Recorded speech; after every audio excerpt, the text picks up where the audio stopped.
Chapter 1972. After Boss Luo put down the list and left, Su Zijuan didn't leave Paradise Island immediately. She still didn't want to give up. She went underground to see if all the people in the club had left. That was what she thought. If one of them stayed, it would be a huge gain. If two of them stayed, it would be a huge gain. If there were 3, 5, 6, 7, 8 of them, it would be a huge gain. What a loss. The underground facilities of the entire clubhouse had collapsed because of her stomping on the ground. Not only that, not even a lab rat could be found, let alone a living person. However, such a huge facility, the base of the Michael Club, couldn't be moved in such a short time. In other words, the relocation of the club had been done before she arrived. In the end, only the group of white-clothed warriors remained. They were more like cannon fodder. The fool might have purposely left them here so that Su Zijuan could have a large amount of ready-made human blood to devour. If they didn't know that I was coming, what could have caused them to leave? Su Zijuan couldn't help but fall into deep thought. If one were to ask why, she had a vague guess in her heart.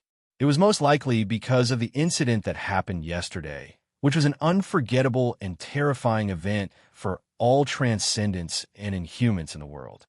10 black minutes. In the end, Su Zijuan couldn't figure out the exact reason.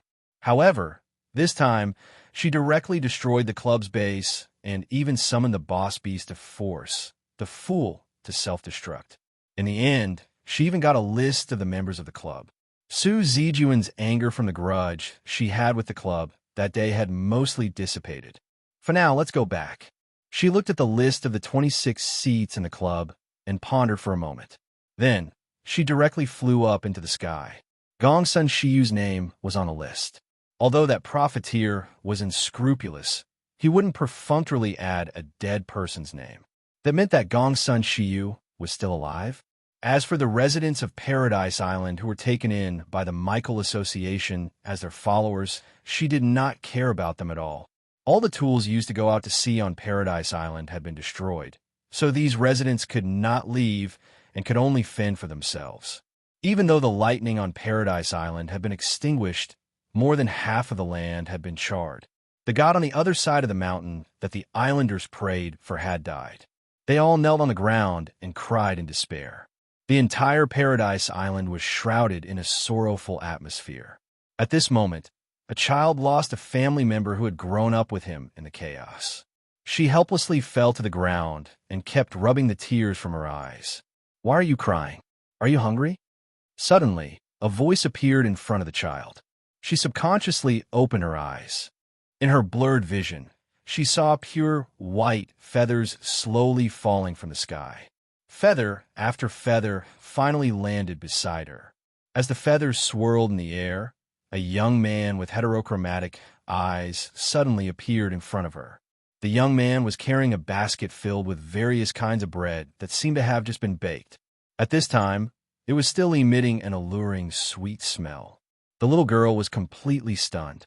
She stared blankly at the young man's beautiful, gem-like eyes. She opened her mouth and wanted to scream. However, the young man made a shushing gesture and placed the basket in front of the little girl. He smiled and said, "The fool in this world is no longer here, and I'm not him. You're free now. You are Baiji." The young man said softly, "My name is Baiji." Baiji. The little girl murmured this name. "You don't have to remember it. Forget it if you want to." The young man's figure slowly faded in her eyes. In the end, other than the basket filled with bread, there was nothing in front of her eyes. In the strange silence of the world, a new day had arrived. At the same time, it was also the third day of the World Summit. It was also the second day of the real agenda. The number of views of the global live broadcast was even more than the first day. Humans, transcendents, and inhumans from all over the world were looking forward to something or were afraid of something, waiting for something. It won't appear today. Has already said that it will only happen once. It's a one-time reminder. Even so, they still couldn't help but look forward to it, feel nervous and fear. Therefore, on the third day of the meeting, the events in the morning were all in this atmosphere. The remaining transcendents who had not yet made their reports were completed. There was no excitement. Everything was transitioned in a dull manner. Then, it soon ushered in the second topic of the meeting. The meeting in the afternoon would introduce an ancient race to the world. A city, an underwater city that had existed in the deep sea for countless years. An underwater city. In the media area of the venue, Annie Run was eating the lunchbox provided by the meeting with Lee Z and Old Q while discussing about the prince of the underwater city that would appear in the afternoon. They also had some information about the underwater city in their hands. This information was temporarily distributed by the meeting officials, but there was almost no useful content in it, other than knowing that the existence of the underwater city was older than the earliest known primitive people, and that the structure of the residents in the underwater city was very similar to that of normal humans. There was no more information. If it was the day before yesterday, I should be surprised, right? Auntie Ren supported her chin at this time. But why is there no wave in my heart now? Because now everyone is more concerned about the black card and the black card's owner. Lizzie's appetite was still very good. Her mouth was full of food, but she didn't forget to speak. The black card's owner pressed all the living things in the world to the ground and rubbed them for 10 minutes. At this time, who cares about the underwater city? I don't know if there is any special food in the underwater city that can't be found on the ground. Annie Ring glanced at Lizzie directly, then frowned. She reached out her hand and wiped off a few grains of rice stuck on the corner of Lizzie's mouth. She shook her head and said, "It's time for you to find a man." Lizzie suddenly said pitifully, "Sister Ren, yesterday you said that you would bring me into the door with a big red sedan chair. Poor me.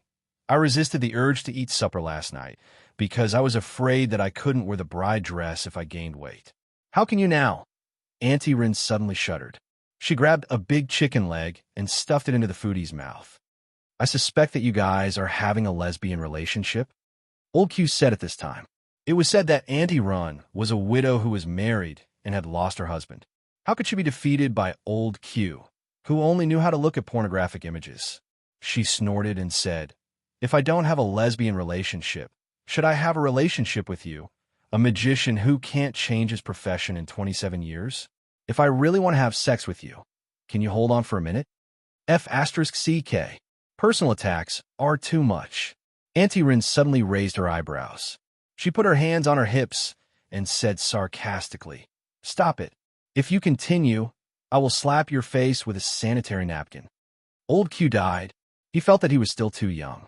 He couldn't become the ultimate magician who was immune to poison, and he didn't have such a strong hobby, so he could only tremble.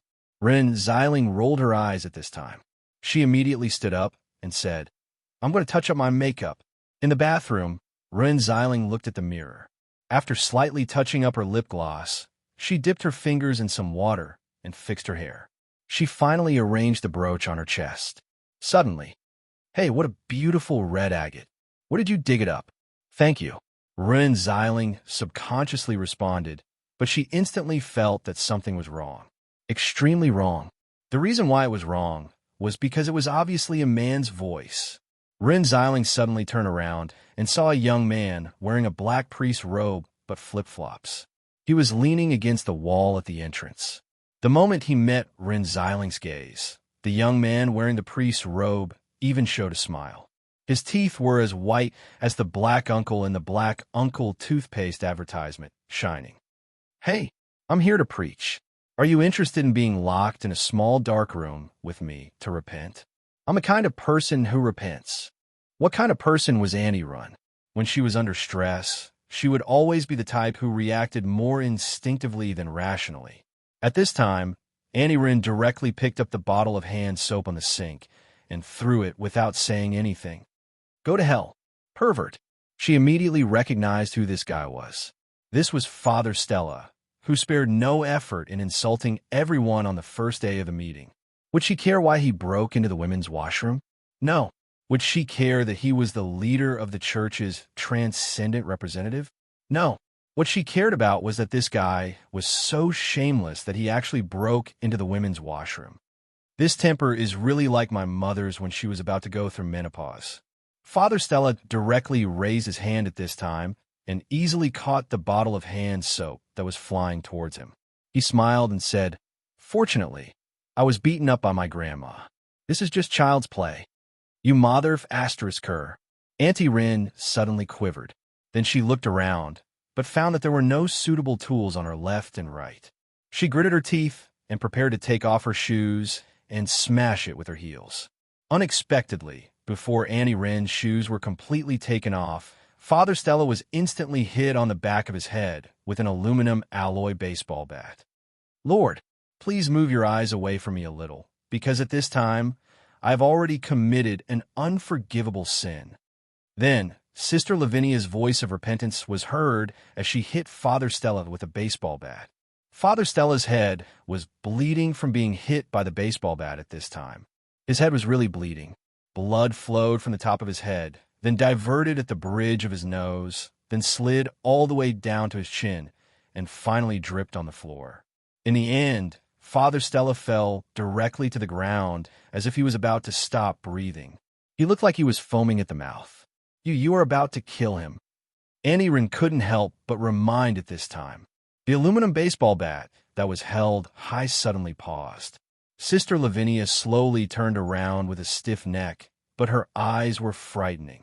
Auntie Rin, who was used to seeing storms, couldn't help but be shocked by this terrifying gaze at this time. She suddenly stepped back and knocked into the sink. Sister Lavinia seemed to be frightened too. She suddenly screamed, and the baseball bat in her hand fell to the ground at once. Later, Auntie Rin saw Sister Lavinia's face changing speed comparable to a Sichuan opera. Her eyes softened instantly, and she became a holy and devout nun. Sister Lavinia put her hands together and prayed, Holy Father, Holy Mother, Holy Son, please forgive me. Amen. I think they can't not forgive you, right?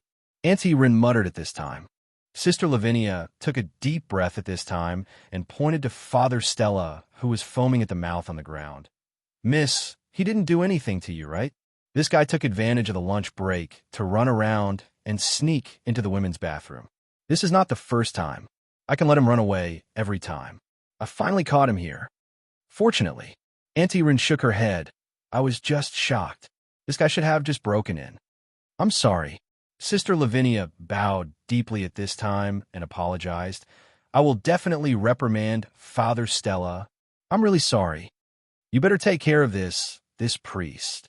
Auntie Rin remembered at this time that the priest's identity was the representative of the church, and he was also the leader. She couldn't help but shake her head. Sister Lavinia hurriedly grabbed Father Stella's legs and dragged him away. Father Stella's face was covered in blood, leaving a shocking bloodstain on the floor. This priest won't die from excessive blood loss, right? Looking at the motionless Father Stella being dragged away, Auntie Rin couldn't help but sigh. I don't understand the brain circuits of these extraordinary creatures. Walk slowly. Auntie Rin subconsciously greeted him. Sister Lavinia couldn't help but be startled. She looked up at Rin Xiling and immediately nodded. I will. By the way, miss, your ruby brooch is really beautiful. Auntie Rin opened her mouth and was about to say something, but Sister Lavinia had already sped up her movements at this time. She dragged Father Stella out in a few seconds. Rin Xiling didn't intend to catch up. She just treated it as a farce. She subconsciously looked down at the brooch on her chest, and a trace of doubt flashed in her eyes. That bitch priest just seems to, he directly said that it was a ruby. It's just a blind cat running into a dead mouse. Without thinking too much, Rin Xiling looked at the bloodstains on the ground and was stunned. She immediately ran out sneakily with her head down, as if she was afraid of being recognized. She ran all the way back to the media area. After a while, the summit meeting in the afternoon began again. So, under a lot of focus, the official spokesperson of the conference slowly came to the stage, pointed at the microphone on the table, and said calmly, Now, let's welcome the Prince of Undersea City, His Royal Highness Riaz and his fiancée, Miss Lyoga, to come to the stage. A 16 or 17-year-old boy, wearing a black suit and tie at this time, accompanied by a stunning girl, walked slowly to the stage with stiff movements. Fiancé. Auntie Rin looked at the camera on the stabilizer at this time. Then she suddenly raised her head and said with a flash of inspiration, Yes. Fiancé, why didn't I think of this? Sister Rin, What are you thinking of? I'm thinking, how about? Auntie Run turned around at this time. Let's hold an engagement party for my son and future daughter-in-law. Huh? Annie Wren nodded and immediately entered work mode in an instant. She concentrated on her work, but at this time, her phone suddenly vibrated. She took it out and found that she actually won the prize. She was selected for the media interview list of the Magician Association. Chapter 1973. Capital City, Kelowna Administration Headquarters. Yin Xiaoxi escorted the acting clan leader of the White Tigers through the heavily guarded passageways. Although the plane used to escort Gongsun Shiyu and Huang Chuan had crashed and their bodies cannot be found, the acting clan leader of the White Tigers was still protected. Although Ghost Baby did not follow Gongsun Shiyu and stayed in the Forbidden City because of his death, Yin Xiaoxi's escort mission continued. When he was in the City of Exclusion, there were too many restrictions. For a high-level monster like the White Tiger clan leader, interrogation was an abnormally difficult matter. However, when he was sent back to the headquarters of the agency, the conditions were much more relaxed. The acting clan leader of the White Tigers was finally locked up in an absolutely quiet room. There were shackles all over his body, and there was even a special helmet on his head that completely blocked his vision. However, he could already speak at this moment. Where's this place? He seemed to be rather calm. The deepest part of the Kelowna Administration Headquarters, Yin Xiaoxi replied calmly. I believe you should be very clear about this place. Next, do you plan to cooperate with us, or do we unilaterally pry open your mouth? Think about it carefully. However, he did not say how long he would think about it. In fact, before the acting clan leader of the White Tigers could respond, Yin Xiaoxi pushed the door open and walked out.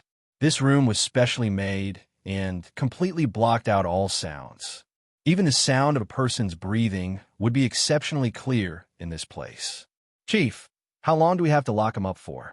Just keep him locked up like this, Yin Xiaoxi said calmly. He'll ask to see us sooner or later. I hope so. The subordinate nodded. Immediately arrange for a flight back to the Forbidden City in the afternoon. Yin Xiaoxi quickly said, there are a few other consultants guarding the headquarters, and there's also a large formation. Don't worry for the time being. After all, this was the capital of a nation where Huan Nation's destiny was. Apart from the peerless State Knight, Fire Cloud, Evil God, the other consultants of the administration headquarters had always been guarding this place. In the deepest part of the Kelowna administration headquarters, if they could still lose a prisoner, the first thing they would have to do would be a large-scale investigation and purge within the administration headquarters. Bang!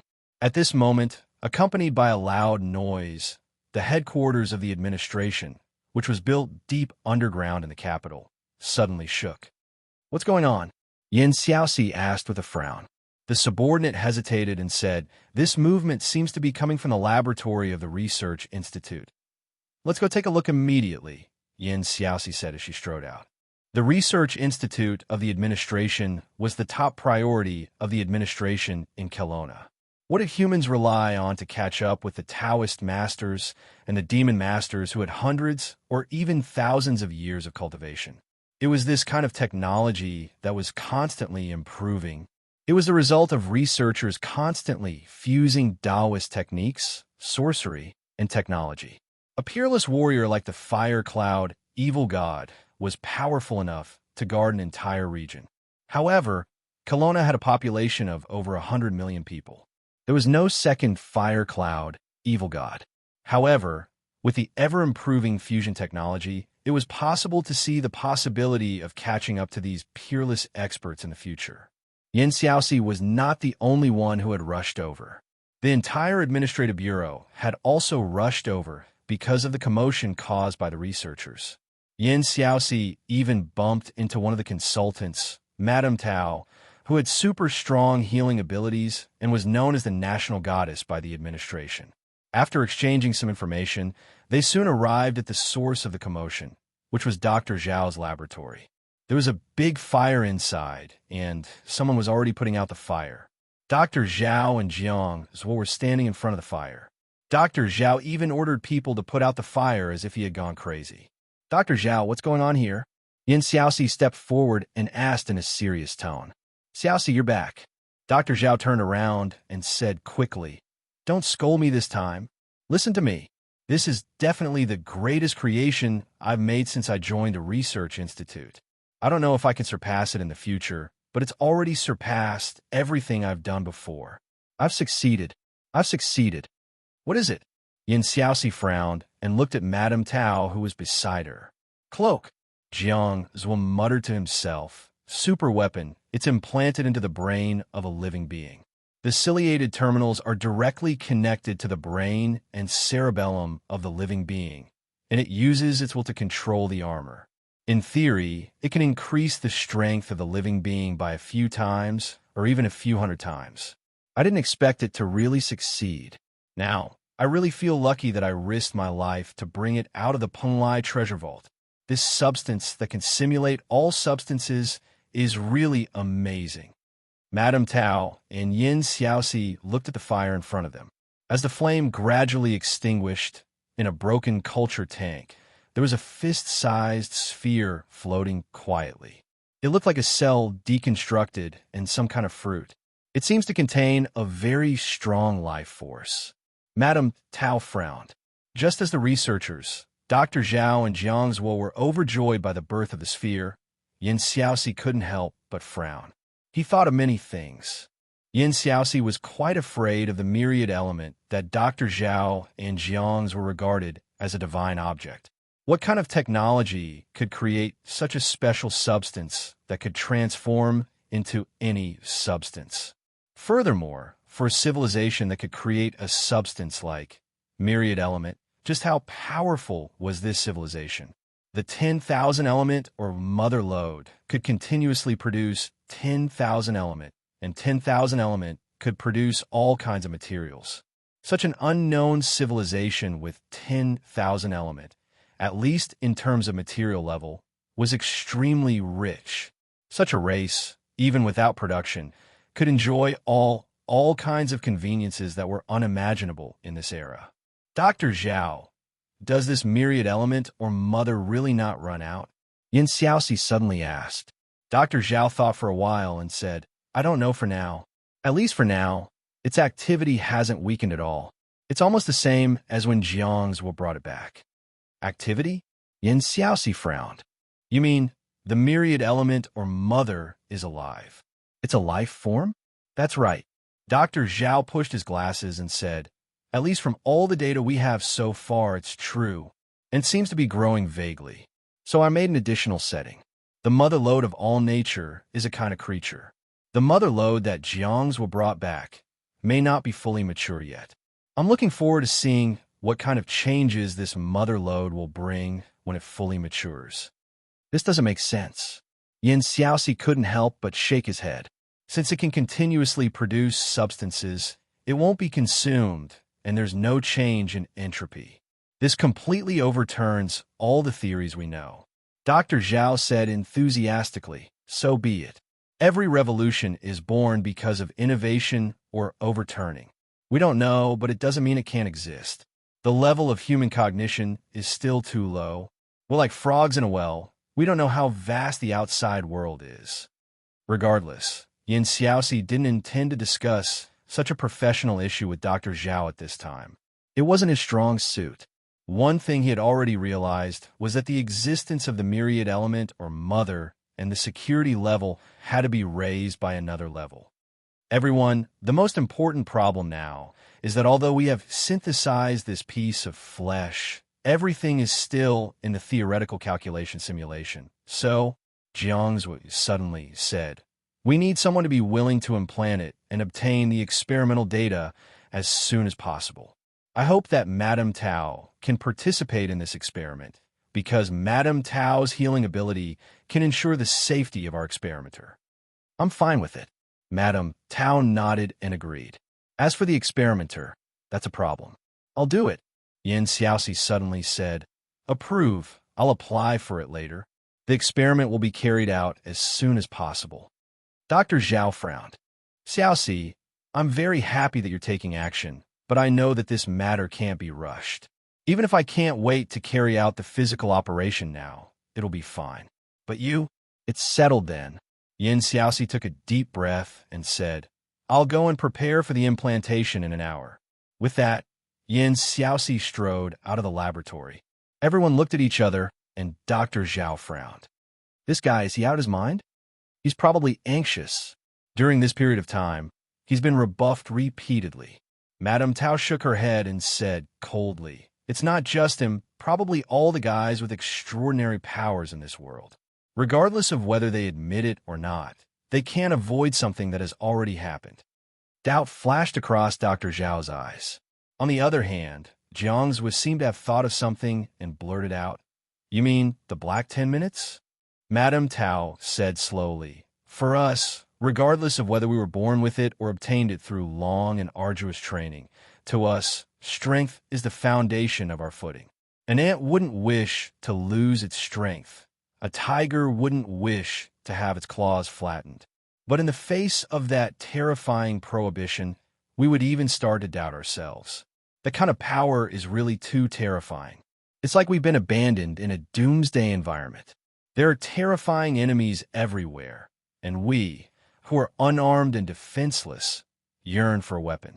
Even if it's just a nail, it will do. Indeed, Jiang's laughed bitterly and nodded in agreement.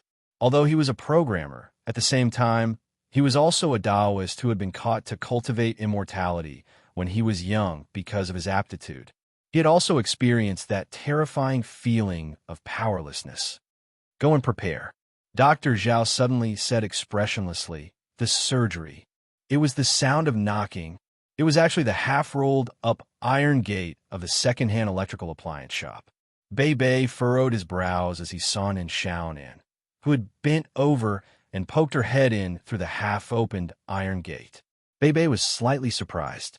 She felt that during this period of time in her life, she seemed to have interacted more with this ordinary woman. This didn't seem to be the case. She didn't know why.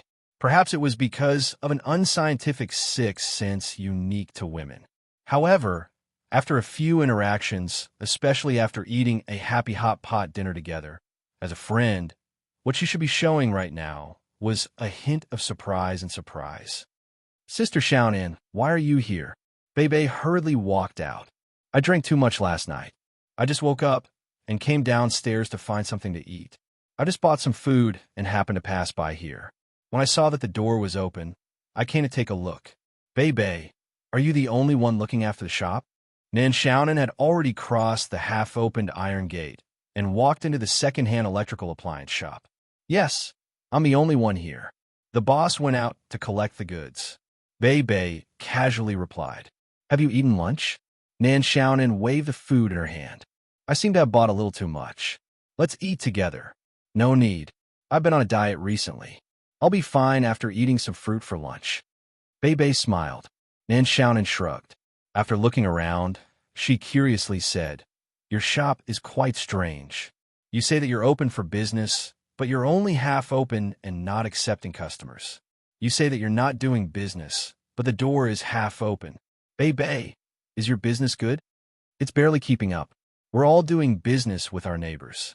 It's not good, but it's not bad either. It's just a little tiring. How can work not be tiring?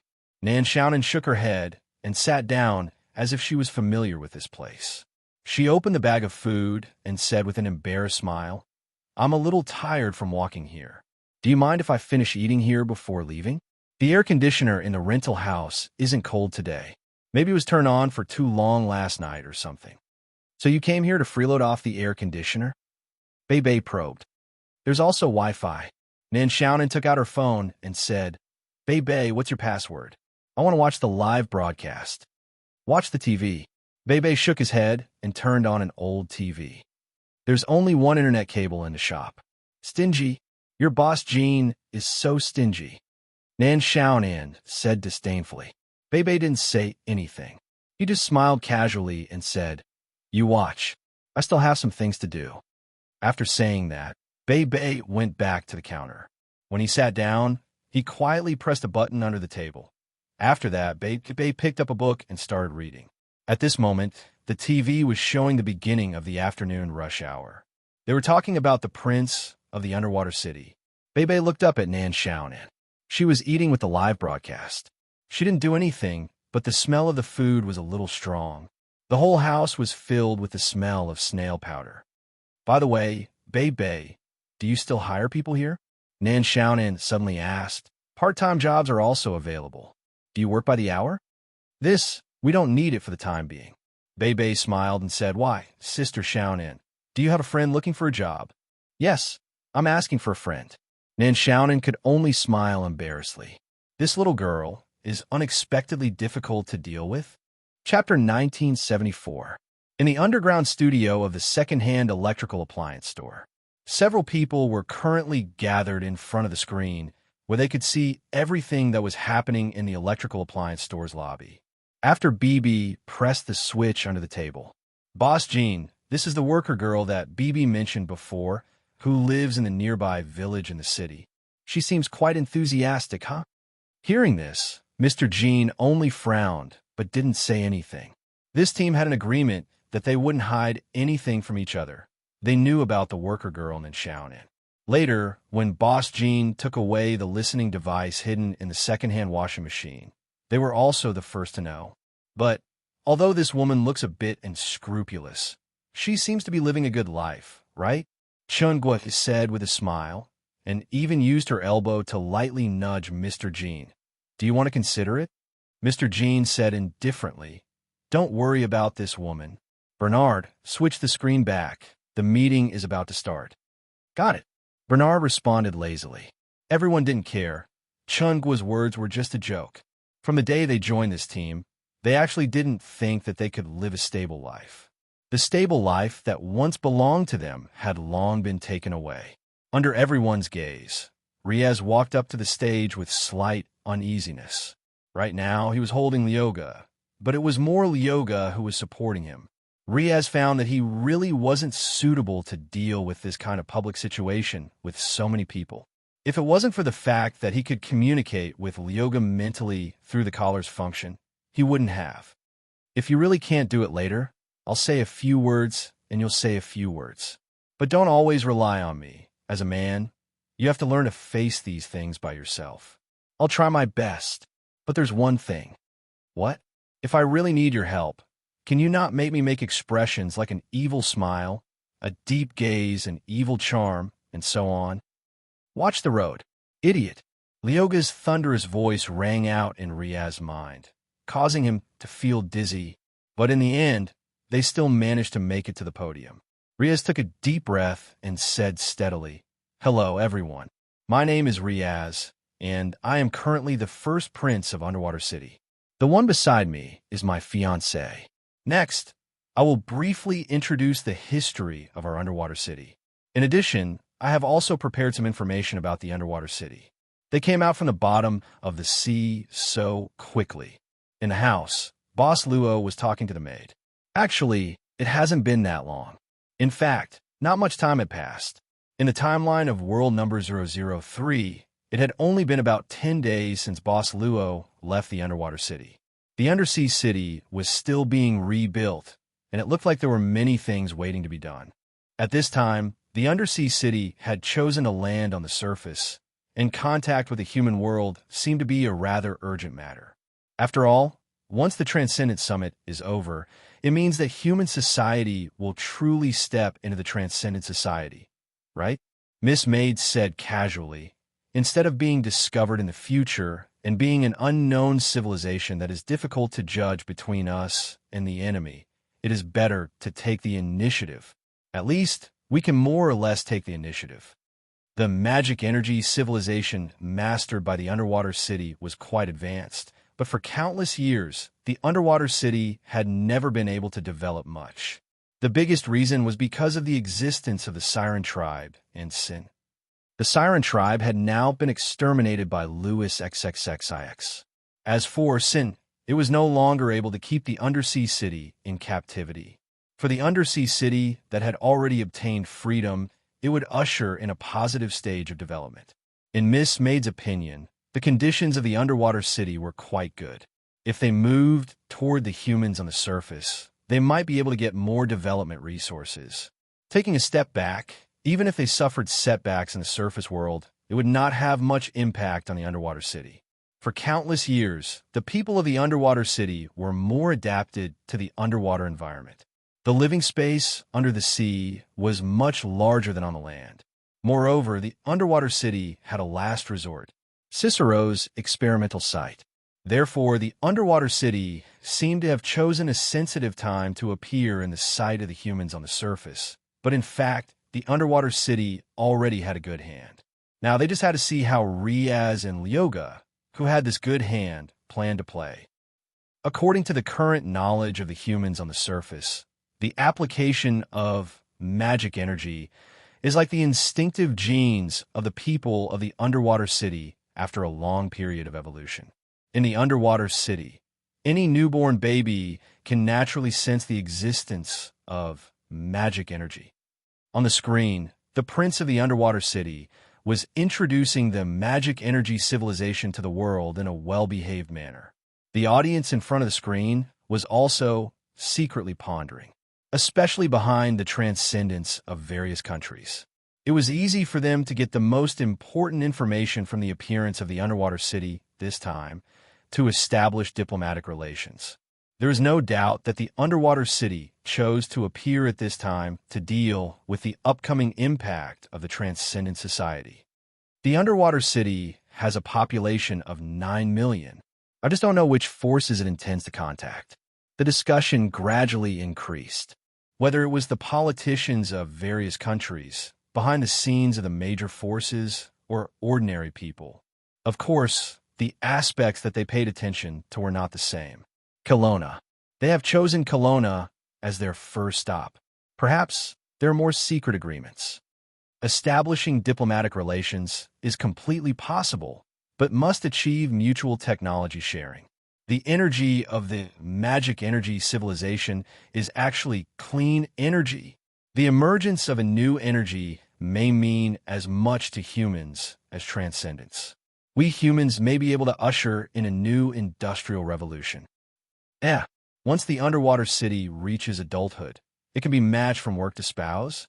Damn it, this is clearly a utopia. Can't they open up their nationality? The discussion of the black card gradually changed because of a description of the underwater city by the first prince of the underwater city. They were gradually attracted by the ideal social life model of the underwater city. Because of the existence of magic energy, materials were extremely abundant.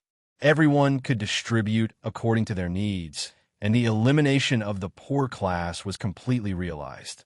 The medical system was extremely developed, and any disease could be treated for free. However, there were also those who were skeptical about this. In human cognition, since such a utopian society existed, it must be because the entire society had castrated something. People who like to doubt always like to doubt everything. However, in the summit meeting venue, Riaz's speech did not stop. The underwater city hopes to coexist peacefully with the human society on the land. We are happy to share the life and environment of the deep sea with the humans on the land. Riaz looked around at this time. Therefore, we will create a list and invite some countries and groups who are willing to establish diplomatic relations with the underwater city to send people to visit our underwater city. The venue was quiet, and only the flashing lights kept converging on Riaz and Lyoga. At this moment, in the media area, a middle-aged man with a calm face suddenly raised his hand. As the organizer of the summit, the spokesperson of the Kelowna Authority allowed the middle-aged man to ask questions. The report of the transcendent representative of the humans on the land had ended. The appearance of the underwater city was the second stage of this summit meeting. From this stage onwards, the media could freely ask questions.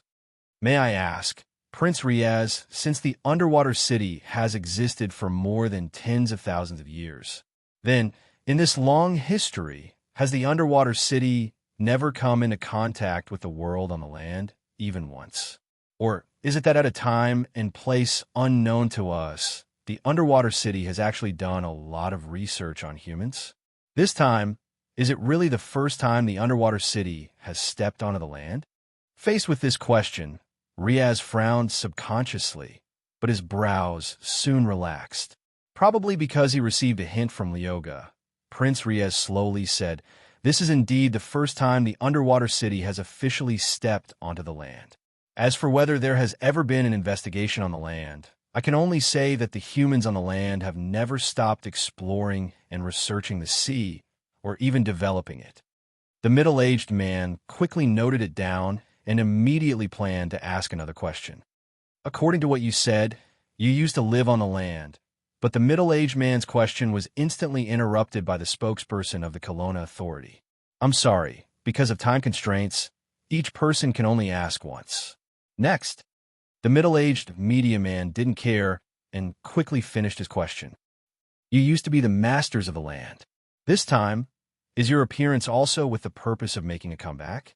Please answer my question, Prince Riaz. What are you doing? The public should have the right to know. The whole world is watching here. This is the truth that everyone wants to know. Let me go. The official spokesperson frowned at this time. The agent in charge of the scene was already on the move. First, he cut off the middle-aged media man's microphone, and then comforted him. The sea is a world that is far vaster than the land. At this moment, Riaz's voice suddenly sounded. Even after countless years of exploration, the underwater city still hasn't explored every corner of the deep sea. Our population is not large, and even because of the long biological evolution, it is difficult for us to adapt to the sunlight on land. For our children, the land is just an unreachable dream in a museum. We do want to bathe in the sun again, but not in a barbaric way. When Riaz spoke, Lapis Song frowned slightly. These words obviously didn't come from her, but from Riaz himself. Looking at the crowd in the venue, and finally looking at the slightly agitated middle-aged media man, Riaz slowly said, "If possible, I hope you can walk to the beach. Maybe you have been there before. Do you still remember how you felt when you saw the endless sea for the first time? Did the sea bring you a kind of tranquility?" The middle-aged media man was stunned. He opened his mouth as if he wanted to say something. Riaz said, "I like it. I like to walk out of the barrier of our underwater city and let myself be in the sea. I look up at the trace of sunlight that can sprinkle to the bottom of the sea. I can't feel the warmth of this trace of sunlight through my hands, but when it is projected on my body, my heart will feel warm." He faced the gazes of the crowd again and said sincerely, "I hope that you can give us this trace of warmth. At the same time, if you don't mind, please allow me to give you this trace of tranquility of the sea. Thank you." In front of the crowd, the prince of the underwater city deeply bowed. What the F***CK? This prince is quite something. I love him. A political speech. Who knows how many think tanks are helping to write these lines. His words are so nice. Too bad he already has a fiancée, but such a young prince, if we calculate his age, who is the strongest queen of balls. Passers-by have become fans. Regardless of the current public opinion, the first media man who rushed to ask a question had already sat back down expressionlessly. As for what he was thinking, no one paid too much attention to it. Because soon someone asked again. Because there was only one chance, the questions were naturally much sharper. However, it seemed that under the sincere speech of the first prince of the undersea city, the sharp claws hidden in the sharp questions had been stripped from the very beginning. Because Riaz had already emphasized from the beginning that what he needed was peaceful coexistence. "Hey, boss, why don't you raise your hand to speak?" In the lively media area, looking at Rinziling, who was only taking notes and taking photos, old Q couldn't help but ask in surprise, "I thought you would at least step on the stool and raise your hand?" Auntie Rin glanced at old Q angrily at this time. "Don't you know what kind of media you are? Which one of these who can ask questions is not supported by a big country? Do you think this kind of interview is really fair? Whoever can ask questions and who is not qualified, the conference has already arranged for you properly. Don't believe me? If you don't believe me, you can raise your sign and see if anyone cares about you." "That's true." Old Q smiled embarrassedly. Then he immediately muttered, "But since I'm here, I can go back and brag about it. What if I hit the jackpot?" Auntie Rin suddenly rolled her eyes. Old Q shrugged his shoulders. He wanted to act cool, so he raised his signboard and put on a show. "Reporter in position A013, you can ask a question. At this moment, the spokesperson of the Kelowna Authority suddenly said. Old Q looked up at his sign stupidly. Then he looked at his boss with a stiff neck and swallowed his saliva. Boss, what did you just say? F asterisk CK. Auntie Rin couldn't help but open her mouth wide at this time. The ballpoint pen in her hand fell to the ground at once. Is your mouth blessed? Reporter in position A013, you can ask a question. The official spokesperson frowned and urged at this time. This was not his idea. This was the idea of His Royal Highness of the Underwater City. Why did you choose this one? Leoga asked puzzledly at this time. She was not angry because Riaz didn't speak according to her intention, but her tone was much gentler for the first time. I just randomly chose it? Riaz said casually at this time. Didn't you say that these media may have been arranged and let me randomly pick one to disrupt their rhythm? I just randomly picked one. Is there a problem? No. The female demon of the underwater city shrugged and whispered, as long as you like it. When did this female demon become so easy to talk to? In a luxurious room, Song Ing, who was drinking coffee, suddenly spat out a mouthful of coffee, looking at the woman who slowly stood up on the screen. Miss Son of the Song family couldn't help but rub her eyebrows and muttered, Song Howard, this guy, when did he have so much power? But it wasn't me. At the conference, facing the questioning gaze of the Hundred Tribulations Taoist, Song Howard said with a bitter smile, This media is indeed under my niece's company, but I only intend to let this media show its face. In the future, I do intend to support it to become the official media of the Tao Sect Association. But obviously, at present, the administration will not allow me to do so. This may be luck. The Hundred Tribulations Taoist nodded and immediately said, I look at this woman's face, she is really blessed. Her spiritual aura is overwhelming. Finally, under countless cameras, Annie Rin stood up with the help of Lizzie. Annie Rin's mind was in a mess at this time. She never thought that she could ask questions, so naturally, she didn't think about what to ask. But at this time, facing the realization of everyone, she had to bite the bullet and ask, Prince Riaz, will the underwater city also participate in the fight for the Black Card? God knows what she was thinking at that time. How could she ask such a sensitive question? But at this time, the whole world suddenly quieted down. Its power was even comparable to Boss Luo's 10 minutes of darkness. F asterisk CK. This lady, in an RV that was disguised as an interview vehicle on the street, Officer Ma suddenly blacked out and almost couldn't stand steadily. Finally, his legs went soft, and he directly sat down. On the other hand, Ian was gently pounding his forehead with a bitter smile on his face. Chapter 1975. Although she looked confused when she stood up to ask the question, the moment she picked up the microphone, she was no longer confused. Instead, her eyes were full of vigor. This was probably the so-called professional instinct. She's just talking nonsense. She always wants to make big news. This time, it's really big news.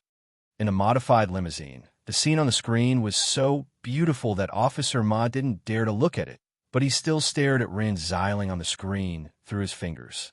Unexpectedly, Ian suddenly turned off the screen at this time. He took a deep breath and said, Don't look at it. Even if there's something, we can't stop it. She's just doing an interview. There are so many eyes all over the world watching. What can happen? Let's watch the replay later. Now it's time for us to work. Mahout had to nod and immediately looked at the things that Ian put out at this time. Old Ma lifted a green wig with a slightly strange expression and said with a wry smile, I didn't expect that after living for so many years, I only became a spirited young man now. In addition to the wig and clothes, there were also tattoos, the kind with watermark stickers. Ian smiled, taking the green wig and then putting it on his head. Sir Ma was now watching. Unexpectedly, Ian suddenly put the wig on Sir Ma's head. Well, you're more suitable. F asterisk CKU. This was probably the friendship between old men. Yelgo shook his head and then carefully put on golden contact lenses for himself. What Ian wanted to do was very simple, to fish for law enforcement. As for whether it would be successful, it could only be left to fate. Damn, how dare this woman ask such a question? Everyone knows that no matter what kind of secret actions they take to search for the black card, it won't be mentioned in public. Is this deliberately arranged by the Kelowna administration? But that doesn't seem to be the case. It seems that the Kelowna Authority was the first to come into contact with Seabed City. They should have reached some consensus. The speech just now was indeed very interesting and very moving.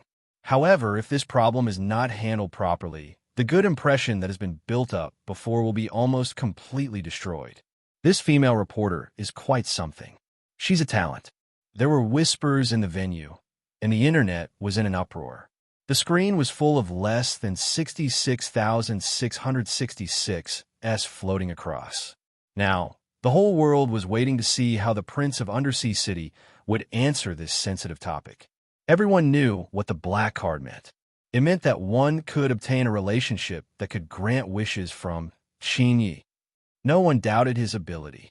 The only thing to consider was who would get the black card in the end, and what kind of wish would the person who got the black card make, and whether the wish would put the human world in danger. After all, Heidi City was another civilization hidden in the depths of the sea. Even if the Prince of Heidi City claimed that he only hoped for peace and coexistence, once he wanted to get his hands on the black card, don't you just want to go to the land? Such a request was not too much. The population of 9 million in Heidi City would not make the world more crowded in a world with billions of people. It was completely manageable. Since Heidi City had become a communist state, and the Heidi City Kingdom government was responsible for life and death, there was no hunger nor poverty, and even epic tier monsters like single dogs could be exterminated. In such a perfect society, what do you want a black card for? Most of the time, one's eyes could show enough information. And at this time, in the venue, everyone looked at Prince Riaz with the same speechless question. Look at what you've done. In Riaz's mind, Lyoga's voice suddenly exploded. He could not help but smile bitterly and said, "How would I know? Lyoga, how should I answer this question? Should we look for the black card or not? The whole world is looking for it. Every human on the surface wants to look for it. Why can't we look for it?" Lyoga's angry voice sounded. "These people on the surface definitely don't want us to look for it. This is equal to dividing their chances. But at this time, if you say that you don't want to look for it, these people might force us to make a corresponding promise. But once we confirm the answer, the political image that we created before will... Damn it, why did this female reporter ask such a vicious question? Lyoga, how should I answer? They're all looking at me. If I keep silent, I can't take it anymore. Don't disturb me. I'm thinking. Damn it, so annoying, so annoying. Don't be agitated. I heard that agitation will affect the fetus. Go to hell, Riaz. This is a mess that you created yourself. I don't care. You can answer however you like. At most, we'll go back to Heidi City and hide. I want to see how many people dare to invade. At most, we will fight." Riaz smiled bitterly in his heart. Although Lyoga used to be irritable, she was not to this extent. This was probably what the people on the surface called pregnancy dumb for 3 years. At this moment, the spokesperson of the conference saw that the Prince of Undersea City had been silent, so he had to quietly remind him, "Prince, for unreasonable questions, you can also remain silent and keep the answer. Although there will be some impact, it's better than answering both sides." I want to try," Riaz suddenly said after pondering for a moment at this time. The spokesperson of the conference couldn't help but be startled at this time, but Prince Riaz had already pointed at the microphone in front of him and said softly, "This may be fake news. This may be fake news."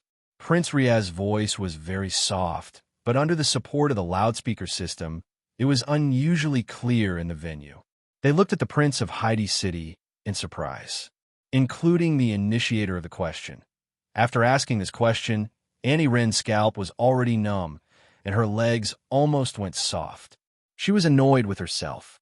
Why did she become so mean when she thought about it? But at this time, facing Prince Riaz's response, Annie Wren, who was still holding the microphone, couldn't help but instinctively ask, "Fake? Fake what?" I said, "This may be fake news." Prince Riaz said slowly at this time, "First of all, we are not sure if any wish can be granted after obtaining the black card. I remember that when he distributed these black cards, he also said that he would grant the wishes of the holder of the black card and the person who can make the corresponding payment. But we still don't know what kind of payment is in line with the price of getting the wish granted. Therefore, it is also possible that it will not be granted. In other words, before the function of the black card is confirmed, Heidi City will not take too much practical action on the black card. At the same time, I also hope that the people on the surface can look at this matter more rationally. Is the black card worth us fighting for at all costs? And is what we need to ask for really that much? Thank you for your question, miss. You're welcome. Annie Run was startled, then she shivered. She suddenly made a move. She clamped the microphone under her armpit, then clapped vigorously. At the same time, she couldn't help but feel slightly relieved. In the venue, Ren Xiling's clapping, filled with the desire to survive, sounded alone. However, in this huge venue, it seemed very weak and small. Seeing this, Li Zi also suddenly stood up and clapped, and she pulled Old Q along. The three people's clapping still seemed abnormally weak in this huge venue. At this moment, Fire Cloud, Evil God, took the lead and continued to clap. The speaker of the conference suddenly had a thought, and he quickly picked up the microphone and said loudly, "I'm very happy that Prince Riaz of Heidi City brought us a wonderful speech." Prince Riaz's words about the black card are very incisive. Maybe we really need to think about this matter again and again. Through continuous reflection, we can learn from experience and move forward. At the same time, I also look forward to hearing more about Heidi City in the future.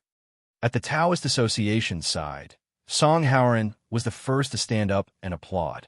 Although it was a bit inappropriate, Taoist Master Hunter Calamity didn't say anything and just smiled slightly. Close to the church's side, Sister Lavinia also applauded generously. Probably because of the previous encounter in the washroom. This might be a kind of etiquette or tacit understanding in a large-scale meeting. Suddenly, thunderous applause echoed. Under such applause, someone quickly went on stage and led the way for the Prince of Heidi City. "Lyoga, can you help me? My legs are weak." "You?" "Lilizi, help me, my legs are weak, oh. Annie Ren sat down weakly and looked at the venue that gradually calmed down. She shook her head and smiled bitterly. Mediating is our traditional skill. Fortunately, this speaker can hold on, and it's a close call. Then why did you ask such a stupid question? Old Q wiped the cold sweat off his forehead. Damn, who told you to raise the sign? You're dead. Auntie Rin suddenly recovered a trace of anger.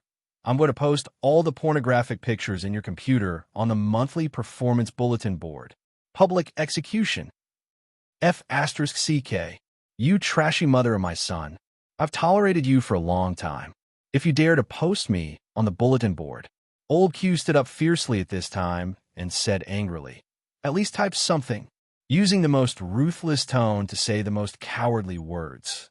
In any case, today's summit meeting slowly came to an end with this round of warm applause. As for tomorrow's summit meeting, it will be the most important part of this World Extraordinary Summit, because next it would discuss the division of extraordinary forces, the definition of extraordinary creatures, the census, how extraordinary creatures would integrate into human society, and the bill on extraordinary safety, especially this safety bill. An unrestricted supernatural power would be an unimaginable disaster for human society. Even so, for extraordinary beings who possessed supernatural powers and pursued individual freedom, restrictions were unacceptable in the first place. It would be an extraordinarily difficult discussion. It's a close call, but not dangerous. The evil god of fire cloud slowly exhaled. This job was really not for humans. He would rather have the agency select thousands of young elites for him to train than sit here. The real meeting starts tomorrow. Consultant, you should rest well tonight. His subordinates said considerately from his side. Fire Cloud, evil god, shook his head, then suddenly remembered something and said, the female reporter who asked the question, don't let her come tomorrow. Otherwise, she'll cause trouble. I'll go back and immediately arrange to cancel the access of this reporter. The subordinate nodded. She actually asked such a question, she wouldn't even know if she died. I think it's you who died without knowing what happened. At this moment, A voice that made the agency agent tremble suddenly sounded behind him. This was probably the common reaction of most senior agents to this voice. Kelowna, Shinryu's voice. Consultant. Consultant Long. How did you? Kelowna Shinryu put one hand on her waist and said impatiently, I've already told you.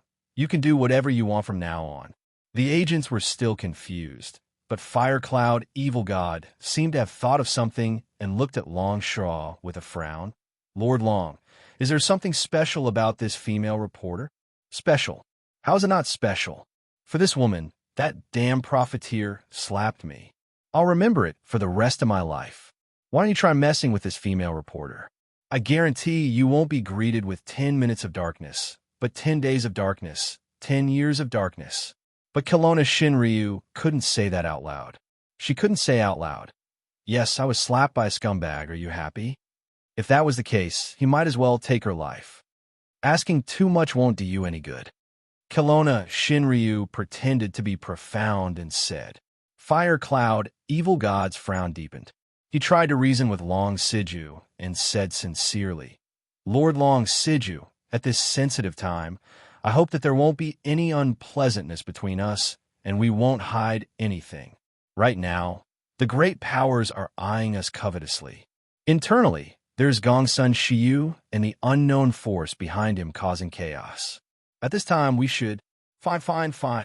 Probably annoyed, the true dragon of godly land said impatiently. This woman is under my protection, okay? She's my relative. If you dare to touch her, you're not giving me face. What? Firecloud, Evil God was shocked. Is this woman also from the Xinyuan Palace? Not the Xinyuan Palace. Longshaw rolled her eyes and said, What? Can't I have any other relatives besides the Xinyuan Palace? She's my godmother, okay? Godmother. This time, Firecloud, Evil God wasn't shocked, but shocked. Yes, godmother. What's the problem? Longshaw swallowed her saliva quietly and said, If you dare to touch my godmother, I'll kill your whole family. Kelowna Shinryu was very happy at this time, but she didn't know that this sentence was spreading to the whole Kelowna administration at an unimaginable speed. What? Godmother? The Hundred Tribulations Taoist master, who was drinking tea, suddenly spat out a mouthful and murmured to himself, I was wondering if I should ask the immortal to show me the way and recruit such a good seedling with such a strong spiritual chi. Shinryu's godmother. I'm afraid I can only bow when I see her. Why is it like this? Little song, this year is very magical, isn't it? I'm also confused now, President. Song Howren smiled bitterly. Kelowna, Shinryu's godmother. This time, he really didn't know who was climbing who. Chapter 1976. In the evening, the sun was setting. The young man with glasses, who would become a senior in high school after this summer, was about to go home with a stack of study materials. On the way home, he passed by a game store. He couldn't resist the publicity of several newly released games, so he had to take a shortcut to get home before the curfew. But the alleys in the city were not safe recently. It was rumored that there had been a lot of robberies in the city recently in the name of monsters or superpowered people who were collecting protection fees. It should be fine. The young man with glasses comforted himself in his heart while holding the study materials in his arms and gradually quickening his pace. Boy, stop! A voice suddenly sounded. The bespectacled young man was shocked. He immediately lowered his head and started running. Unexpectedly, the bespectacled young man didn't run far before he was directly blocked by a figure. The evening was fading. In the dark alley, the young man with glasses saw a huge figure hiding in the shadows, and it had horns. On the top of the head, there were two horns like a bull's, which were slowly approaching him. The young man with glasses was almost scared and suddenly fell to the ground. He curled up, holding his head. Don't hit me. I have no money. I just bought the game. Study materials with my money. Don't hit me. The huge figure had appeared in front of the young man with glasses, completely blocking his sight. In the darkness, the pair of sharp horns were exceptionally frightening. At this moment, a green light suddenly appeared and illuminated the face of this guy with two horns on his head. the monster's face. Instantly, the young man with glasses saw the face of a dead man with a beard and a strange mark on his face. After a scream, the young man with glasses fainted on the ground. He fainted just like that? What should I do? The guy with a pair of big horns. Officer Ma scratched his head, putting down the flashlight in his hand, and then squatting down, pushing the young man with glasses, frowning. Am I so scary? Sir Ma turned back. Yi Yin and Yi Ergo behind him shrugged at this time. In the end, Yi Yin was loyal enough to say directly, "Don't you know?" F***CK. Sir Ma stood up angrily, but at this time, the long horn stuck on his head was suddenly unstable and was about to fall, so he quickly reached out to hold it. Sir Ma was dissatisfied and angry at this time. Who forced me to pretend to be a bull monster? I'm a righteous person. Okay. Ian waved his hand at this time, send the kid away first. According to the previous intelligence, Mr. Jean should be in this area. Maybe we can meet before the curfew. What if we can't? Mahoud was still holding his long horn, which was about to fall down. Then let's continue tomorrow. Ian shrugged and said, when did you become so impatient when handling cases? F***CK. Old Ma angrily reached out to hold the other long horn that was about to fall down. I just don't understand. What kind of disguise is this? I have never heard that the Bull Demon King has green hair. This is the Bull Demon King from the Journey to the West. I won't do it. Sir Ma was finally willing to tear off the horns on his head and threw the wig on the ground, stepping on it, and said with his eyes wide open, didn't I tell you that I have been saving it for several years? Don't be like this, old Ma. Ian at this time put his hand on Sir Ma's shoulder with a smile. I tell you, I think that among the three of us, only you are really not qualified for this task. You see, you scared the kid when you came out. No one is more like a monster than you. Believe me, you're the most outstanding monster in this city.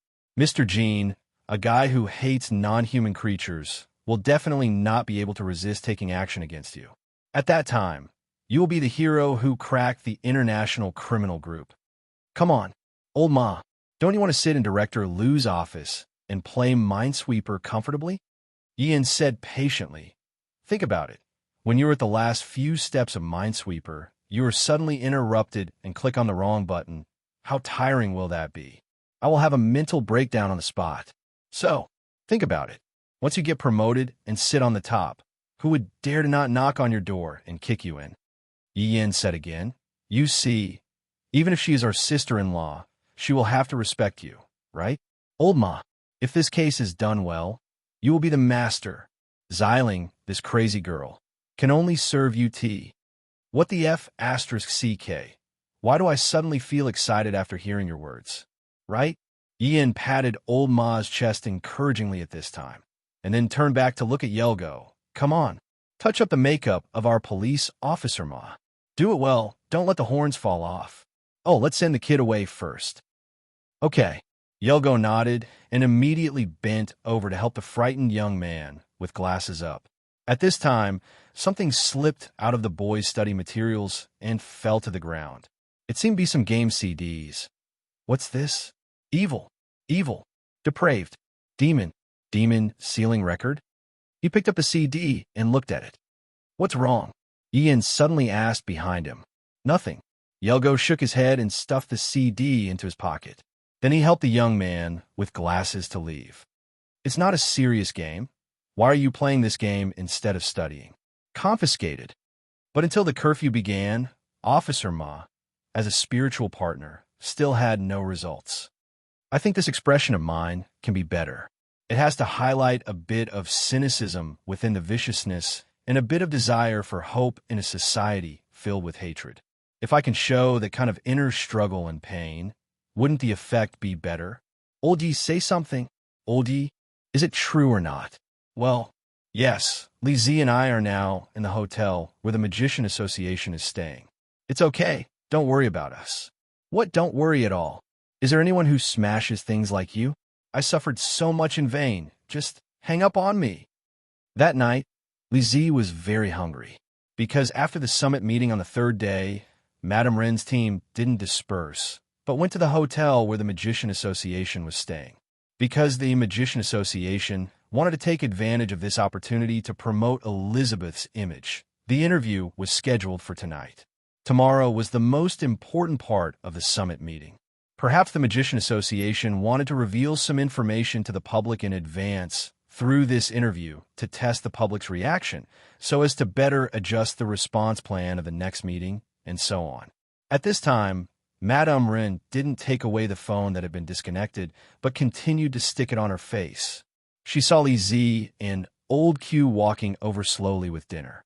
No need to give me supper. If you are tired, go to bed early. Her voice became louder. I know you are a good girl. I'm fine. I'm an adult. You are the adults. There's no one at home at night. Remember to restrain yourself.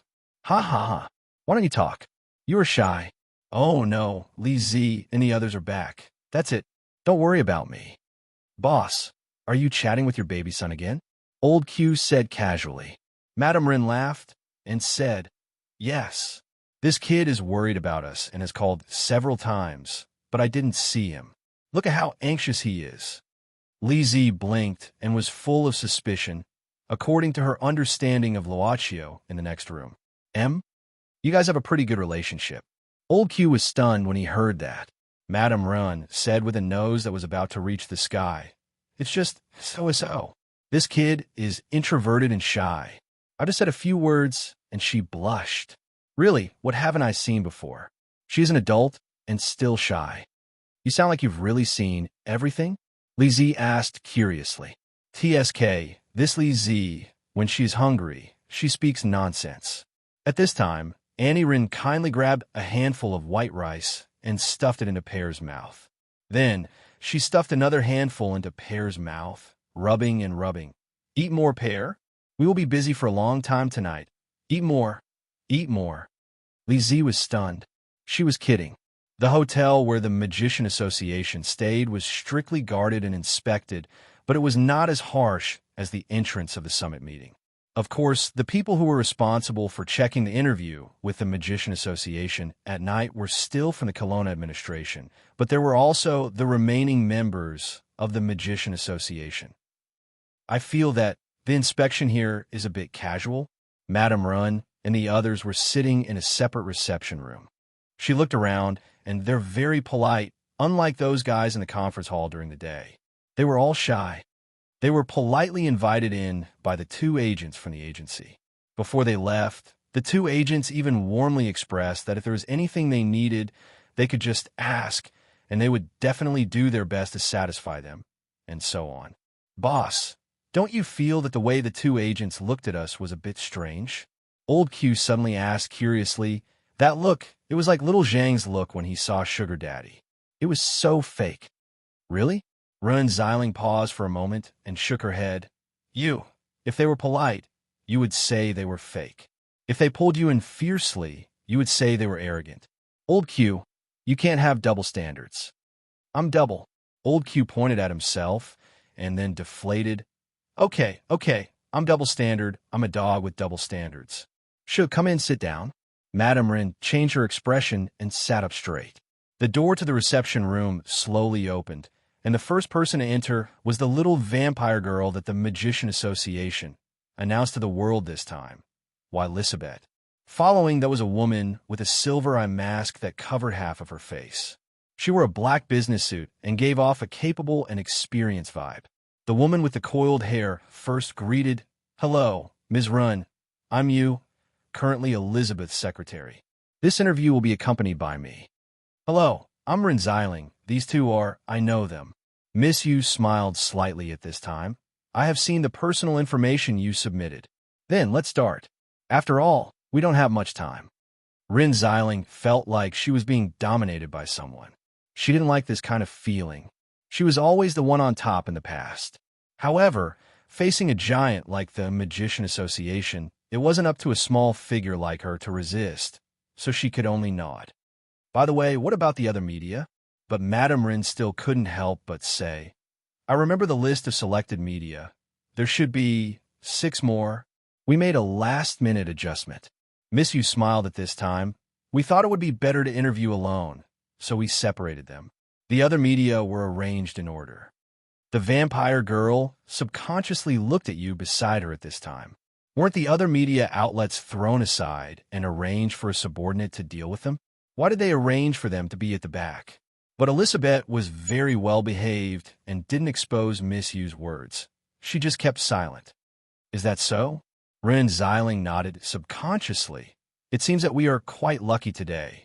Miss Yu said, Miss Ren, do you really think you are lucky? Have you ever thought that such an arrangement is actually intentional? Why? Ren Xiling asked curiously. Miss Yu took out a document at this time and looked at it while saying calmly, according to the information, the company Miss Ren works for belongs to a group called Song Dynasty. Although the Song Dynasty group is very strong, it is still a little far from the world of transcendence. So I'm more curious about how such a small media company can get into the main venue of the summit meeting. Madame Ren couldn't help but smile bitterly at this time. Don't talk about you. I'm still very curious now. Miss Yu put down the document in her hand and smiled. There is another reason. Because of the question you asked at the venue in the afternoon. Madame Ren couldn't help blushing. Miss Yu said casually, this question is very abrupt and even silly. No one should ask it. At least, even if they want to ask, they can only hold it silently. But only you, Miss Ren, asked it without any scruples. We all agree that Miss Ren is very brave and will be an upright person. Such a person shouldn't make false reports. You flatter me. Ren Xiling calmed down at this time and said slowly, the only thing we need to do as a media company is to report the truth. I hope so. Miss Yu smiled slightly, then made an inviting gesture. Don't be reserved. You can ask any questions. Madame Ren also signaled with her eyes at this time to let Li Zi and Old Q hit the board and set up the camera. As for Ren Xiling, she smoothed her hair behind her ear and sighed slowly. Then, she said seriously, first question, Miss Elizabeth, I heard that you are a real vampire? Then, may I ask, until now, how much fresh blood have you drunk? In an instant, Miss Yu frowned. This woman, she really asked casually? This question really discounted Elizabeth's character. When Miss Yu was about to remind this female reporter of some necessary rules, the vampire girl had already replied, only one. One? Madame Ren was taken aback subconsciously. Then her brain quickly thought, one means maybe there's a person who can provide you with blood for a long time and steadily. The vampire girl shook her head and said, no, I only drank it once, and that time was to save me. I have been relying on the blood products provided by the clan since I was a child. You said it was to save you. Can you be specific? Madame Ren's eyes were burning with the soul of gossip at this time. That time was actually a big brother. She was suddenly interrupted. Yu Xiaojia said indifferently at this time, Miss Ren, this is Miss Elizabeth's personal matter. It's not the purpose of this interview. Ren Xiling nodded and immediately said after thinking about it, according to what I know, the Magician Association is the enforcer of the Inhuman territory. I have a question. At present, in the Inhuman territory, in addition to your Magician Association, there are many different Inhuman races, and they also have their own governance systems. At present, the world's transcendence and Inhumans intend to integrate into modern civilization. Then the question is, for the vampire race with a long history like the 13 clans, in the future, how will the Magician Association reconcile the problem of vampires needing to drink the blood of living people? Should they tolerate it, or should they stop it? If they stop it, will it lead to a conflict between the two sides? This woman, Miss Yu, couldn't help but frown at this time. This meeting seemed to be a mistake. Chapter 1977. She really dares to ask such a question. This was the room arranged for the Scarlet Blaze Tower Master and the Ice Tower Master. At this time, the two Tower Masters of the Magician Association were watching the interview in the reception room. Elizabeth was Hui Yao's closed-door student. Needless to say, she was the leader of the next generation of the Magician Association. Even if this vampire girl did not necessarily have the qualifications, it would not stop the Tower Masters from favoring her. However, this interview was on behalf of the Magician Association. Even if they wanted to cultivate her, they couldn't completely let her go. Why are you in such a hurry? The Ice Tower Master said indifferently. This isn't a live interview. No matter what is asked or what is answered, it will naturally disappear when it's time. This woman has directly asked about the attitude of the underwater city towards the black card at the meeting. This time, she is targeting Elizabeth's vampire identity. I seriously suspect that this female reporter was sent by the administration of Shenzhou to make trouble. The Ice Tower Master said angrily, "Don't forget, we chose this person ourselves. No one forced us to call this female reporter, so how can you punish us? Besides, the problem of the 13 clans has always been there. Even if this problem isn't raised today, tomorrow, or the day after tomorrow, someone will definitely raise it on the spot. Didn't we already consider this problem before coming to the meeting?" With that, the Ice Tower Master suddenly gently held Scarlet Blaze's hand. "Since we want to pass the future to the next generation, we should give this little girl more confidence. How long can you take over the association's affairs? Scarlet Blaze, we'll have to give up sooner or later." The irritated Scarlet Blaze Tower Master scratched his head and said with a buzzing sound, "I really want to drag that bitch Stella out for a fight now." Beating up Stella when he was unhappy. In the world, only the Scarlet Blaze Tower Master would do that. The Ice Tower Master shook her head and smiled bitterly. She immediately continued to stare at the screen. In her opinion, although this question was a bit sharp, it wasn't the worst. It was difficult for ordinary people to fully understand the many rules of the extraordinary and inhuman world after just 1 or 2 days of the summit meeting. But to be able to think of this aspect, the reaction was already quite fast. The really bad question is whether ordinary people can accept extraordinary creatures into the current ruling class. The Ice Tower Master's eyes gradually deepened. At this moment, the door of the room suddenly opened, and then a figure quickly walked in. The expressions of the two Tower Masters both changed. In the reception room, facing Run Xiling's question, Elizabeth was a little nervous and subconsciously looked at Zhong Luoyue next to her. If Miss Elizabeth feels that it's inconvenient for you to reveal this issue, you can also choose to avoid it. Unexpectedly, Ren Xiling suddenly said. Miss Yu and Elizabeth looked at Ren Xiling in surprise at the same time. Chief Editor Ren said helplessly at this time, "After all, I'm just here to do an interview, not to stir up conflicts between humans and transcendents. I asked this question because of my belief in my profession, and not getting an exact answer is a common thing in my profession." Elizabeth thought for a while and said, "Miss Run, I'm sorry.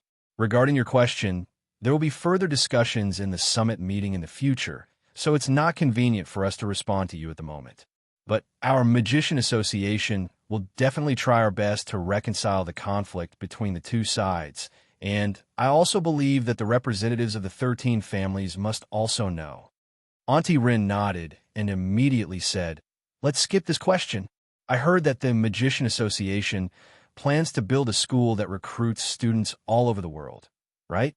I don't know if your association can now reveal some of the admission standards of this school." This question was normal. It was also in line with Zhong Luoyue's initial expectations. At present, we tentatively plan to recruit the first batch of students in Europe. This time, it was Ms. Yu who answered the question, because the best age to learn magic is between the ages of 10 and 12. This is also the range of our enrollment. Once you pass the qualification test of our association, all the school fees will be waived. Ren Xiling was still taking notes seriously for fear of missing a word. Transcendence would be integrated into modern civilization, and humans would usher in a new transcendent civilization. In her opinion, if the transcendents wanted to safely pass through this initial stage, the best way was to give ordinary humans benefits. Give them a way to master transcendence as well. Only when they became the same kind would the fear disappear. The idea of a magic school was obviously able to attract a lot of favorability in human society. Then, what kind of people are considered to have magic talent? In other words, would people with magical abilities behave differently? For example, are they born with magic power but don't know how to activate it? Such talents who are born with magic power have always been quite rare. Zhong Luoyue said slowly, "If such talents really appear, we will naturally find a way to recruit them. But for magicians, most of them evolved from ordinary people.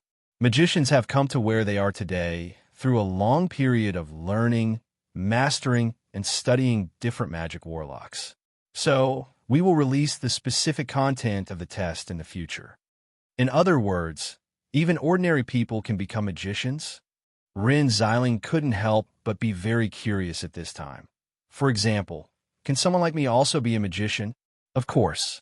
Zhong Luoyue smiled slightly at this time and said, even if Ms. Run has never learned magic, under certain conditions, you can activate the ability of magic. Really? Auntie Rin suddenly became interested. Zhong Luoyue chuckled at this time and immediately took out a small wooden box. It seemed that she had come prepared. Inside the open box, there were 3 tear-shaped green stones and a small circular dial. These 3 are emeralds with magic reaction. As for this dial, it is engraved with a fixed warlock through the hands of a magician. Zhong Luoyue picked up the 2 at this time and embedded one of the emeralds in the dial. There's also a designed filling position on the dial. It's done like this. Ordinary people can also use magic with this dial. This is equivalent to a weapon. Auntie Rin was surprised. Can I see it? Of course. Zhong Luoyue pushed the box and the dial in front of Rin Xiling. The city is in a state of prohibition, and the magic on the dial can't be activated. Ms. Run, you can rest assured and look at it. Rin Xiling looked at it for a moment and exclaimed, according to what you said, even if an ordinary person has a lot of these magical gemstones on hand and has these devices engraved with magic, in theory, they can also be regarded as a magician. In theory, you can say that. Miss Yu smiled slightly and said, in the history of the association, there was a female magician who defeated the enemy by consuming a lot of gemstones in every battle. It can be said that she used money to smash the opponent to death. But in fact, this female magician's magic power is very limited. What the F***? Old Q, who was hammering the board, couldn't help but ask at this time, may I ask if this female magician was born in Japan and her surname is Nagasaka? Miss Yu couldn't help but be startled at this time. She immediately shook her head and said, I'm not very clear about this. I just heard some rumors occasionally, but this theory does exist. What about magic replenishment? Magic replenishment. Old Q looked like he was possessed by a ghost at this time. His eyes were wide open, his face was red, and he was panting like a bull. Magic replenishment. Zhong Luoyue couldn't help but frown. Rin Xiling directly stepped on Old Q's toes at this time and smiled awkwardly. My subordinate has some mental problems and occasionally makes mistakes. Don't mind. Zhong Luoyue dismissed it with a smile. She suddenly said, Ms. Run, I'll give this set of dial to you as a return gift for today's interview. Give it to me? Rin Xiling couldn't help but be surprised at this time. The inherent magic on it belongs to the defensive type. After activation, it will produce a light shield similar to a boundary. Zhong Luoyue said casually, the function is very simple and only used for defense, but it can still be used to withstand the impact of an ordinary car at 100 kilometers per hour. This gift is too big. I can't accept it. Madame Rin thought carefully and shook her head to refuse. Zhong Luoyue said, we hope to be able to have a good relationship with the media. Ms. Run is a smart person. In fact, you should know that it doesn't matter if you accept these small gifts. Just treat it as a small gift for a small press conference. Besides, you're going to report on the Magician Association.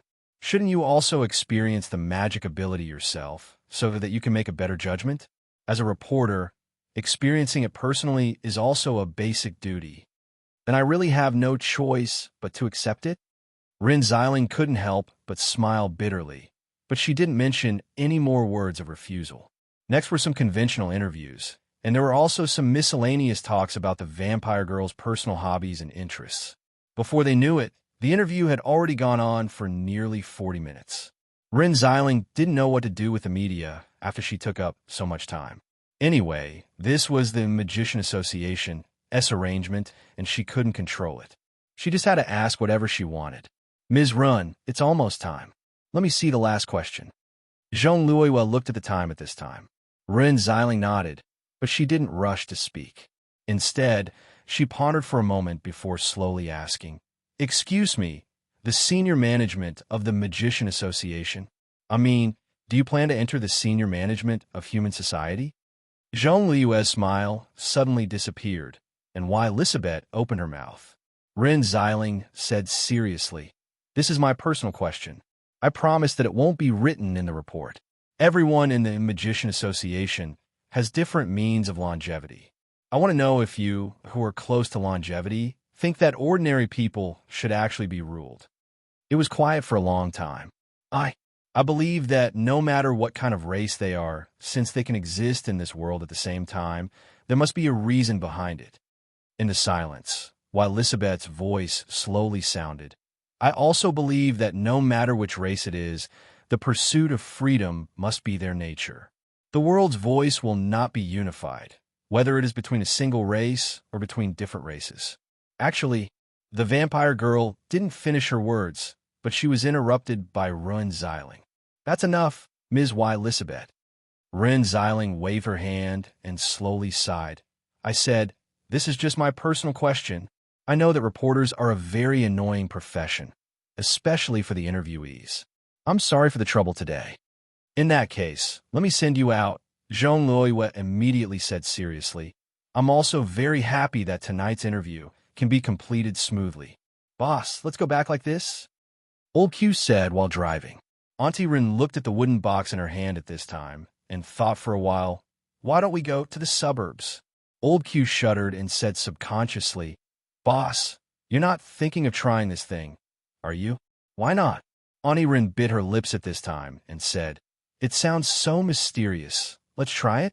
I'll treat you to supper later." "Supper? Roar." Lizzie suddenly came up. "Go away." Auntie Rin pressed Lizzie's face and pushed her away, then said, "Old Q, come down, I'll drive. I haven't driven for a long time." "Don't." Jean Liu was in front of the hotel door, watching Ren Xiling and the other two get in the car and drive away.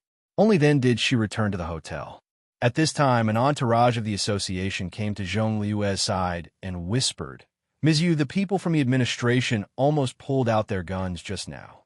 "Pull out their guns? When?" Jean Liu frowned subconsciously. "When the last question was asked. They have been watching the interview, as if they were afraid of us taking action. It seems that they are protecting her," Jean Liu muttered. "But what is so special about this woman that the administration of Kelowna is protecting her? If she is an important person, it is impossible for her to act recklessly with such an identity." Mizu stopped at this time and stood in the aisle of the hotel. Suddenly, she ordered, "Go and see if you can find more information about this female reporter in addition to the official background information." "Okay, I'll arrange it right away." At this time, Jean Liu's phone suddenly rang. This was a number that rarely called her phone, but it was definitely not a strange number. This was the number from the Ice Tower Master. Jean Liu quickly picked up the call. The Ice Tower Master said in a light voice, "Regarding this female reporter, you don't need to investigate anymore. Just leave it at that." She didn't rush to ask why, nor did she show any displeasure. Instead, she turned all the questions and displeasure into a light sentence. "Okay, I understand, Master Ice." "Ms. Yu?" Jean Liu put away the phone and said expressionlessly, "No need to investigate. Just let her be." In the luxurious suite of the hotel, the Ice Tower Master slowly put down the phone and frowned, saying in a cold voice, "Shinryu, I've done as you said. Now, can you move your foot?" At this time, Shinryu of Kelowna was stepping on the back of the Scarlet Blaze Tower Master, pressing him to the floor like a mountain king. "Little Scarlet Blaze, I didn't do it on purpose. I'm just doing it for your own good. You'll definitely be grateful to me in the future." Kelowna of Shinryu looked at the light and said, "You don't want me to go to the inhuman domain to plunder again, right? Did our inhuman domain owe you in our previous life?" The Scarlet Blaze Tower Master's voice suddenly sounded in the room. Kelowna of Shinryu of Kelowna, of course, couldn't take it anymore. But she really did put in a lot of effort. Okay, we're all good friends." Longshaw retracted his leg. "Don't worry, I'll give you 50 kilograms of aphrodisiac as an apology." This is too much.